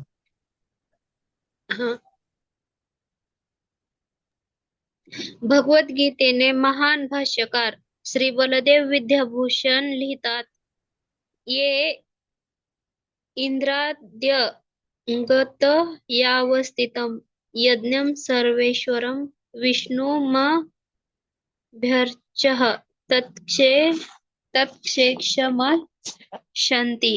तेन तद्देह यात्रानः सम्पादयन्ति ते सन्तः सर्वेश्वरस्य यज्ञपुरुषस्य भक्ता सर्वकिल्मिषे रणादिकाल विवृद्धिरात्मानुभव प्रतिबंधकैर्निखिले पापैर्विमुच्यन्ते. भगवान जे यज्ञ पुरुष किंवा सर्व यज्ञांचे भोक्ता म्हणून जाणले जातात ते सर्व देवी देवतांचे अधिपती आहेत. ज्याप्रमाणे यज्ञांचे भोक्ता म्हणून जाणले जातात ते सर्व देवी देवतांचे अधिपती आहेत. ज्याप्रमाणे शरीराचे विविध अवयव पूर्ण शरीराची सेवा करतात, त्याप्रमाणे देवदेवता भगवंतांची सेवा करतात. इंद्र, चंद्र आणि वरुण यांसारख्या देवतांना भौतिक कार्याची व्यवस्था करण्यासाठी अधिकारी म्हणून नेमण्यात आले आहे. वेद आपल्याला या देवतांना संतुष्ट करण्यासाठी यज्ञ करण्याचा आदेश देतात, जेणेकरून ते पुरेशा प्रमाणात अन्नधान्य निर्माण करण्यास, पुरेशा प्रमाणात हवा, प्रकाश आणि पाणी पुरवठा करण्यास प्रसन्न होतील. जेव्हा श्रीकृष्णांची पूजा केली जाते तेव्हा त्यांच्या शरीराच्या विविध अवयवांचे असणाऱ्या देवीदेवतांची आपोआपच पूजा होते. म्हणून देवीदेवतांची वेगळी पूजा करण्याची आवश्यकता नाही. या वास्तव कृष्ण भावना भावित असणारे भगवत भक्त श्रीकृष्णांना अन्न अर्पण करून मगच ते ग्रहण करतात. या पद्धतीमुळे शरीराचे आध्यात्मिक दृष्ट्या योग्य पोषण होते. या कृतीमुळे केवळ शरीराची पूर्व पापकर्मे नष्ट होतात असे नव्हे, तर शरीर हे भौतिक प्रकृतीच्या सर्व संसर्गापासून मुक्त होते. जेव्हा एखाद्या रोगाची साथ पसरते तेव्हा जंतुनाशक लस साथीच्या अशा हल्ल्यापासून मनुष्याचे रक्षण करते. त्याप्रमाणे भगवान श्री विष्णू यांना अर्पिलेले आणि नंतर आपण ग्रहण केलेले अन्न आपल्या भौतिक आसक्तीचा प्रतिकार करण्यास पुरेशा प्रमाणात समर्थ बनविते व जो अशा प्रकारचे आचरण करीत आहे त्याला भगवत भक्त म्हटले जाते. म्हणून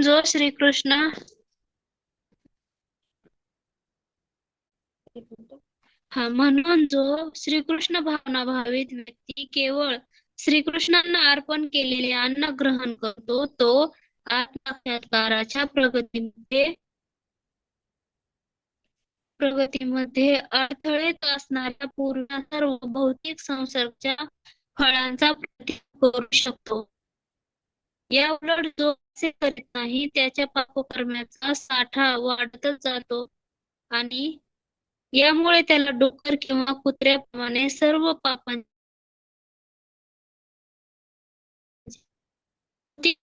पूर्णपणे दोषी आणि जो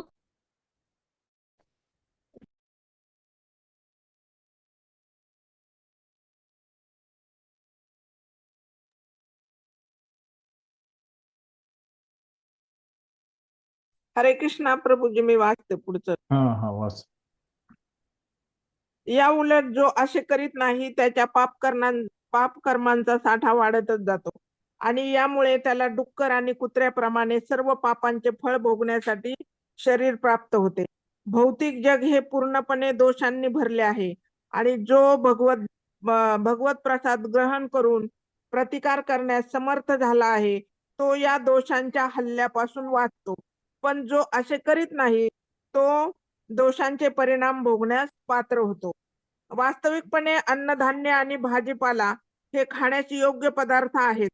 मनुष्य प्राणी विविध प्रकारचे अन्नधान्य, भाजीपाला, फळावळे इत्यादी ग्रहण करतात आणि प्राणी हे अन्नधान्य आणि भाजीपाल्यांचे अवशेष, गवत, वनस्पती इत्यादी ग्रहण करतात. जे लोक मांस खाण्याच्या आहारी गेलेले आहेत त्यांना सुद्धा वनस्पतीच्याच उत्पादनावर अवलंबून राहावे लागते, कारण पशु ही वनस्पतीच खातात.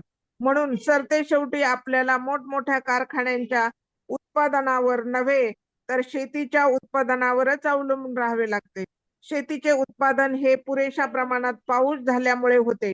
या पावसाचे नियंत्रण इंद्र, चंद्र व सूर्य इत्यादी देवतांद्वारे केले जाते आणि या सर्व देवता भगवंतांचे सेवक आहेत. भगवंतांना यज्ञाद्वारे संतुष्ट करण्यात येते. म्हणून जो यज्ञ करीत नाही तो स्वतःच टंचाईग्रस्त होईल. हा प्रकृतीचा नियमच आहे. म्हणून या युगासाठी सांगण्यात आलेला यज्ञ, विशेष करून संकीर्तन यज्ञ, हा आपण निदान अन्नधान्याच्या टंचाईपासून वाचण्यासाठी तरी करणे आवश्यक आहे. हरे कृष्णा. हरे कृष्ण. आता वेळ झालाय तर ह्याचा आपण उद्या करूया. मोठा तात्पर्य आहे. ओके. हा, धन्यवाद सगळ्यांचे.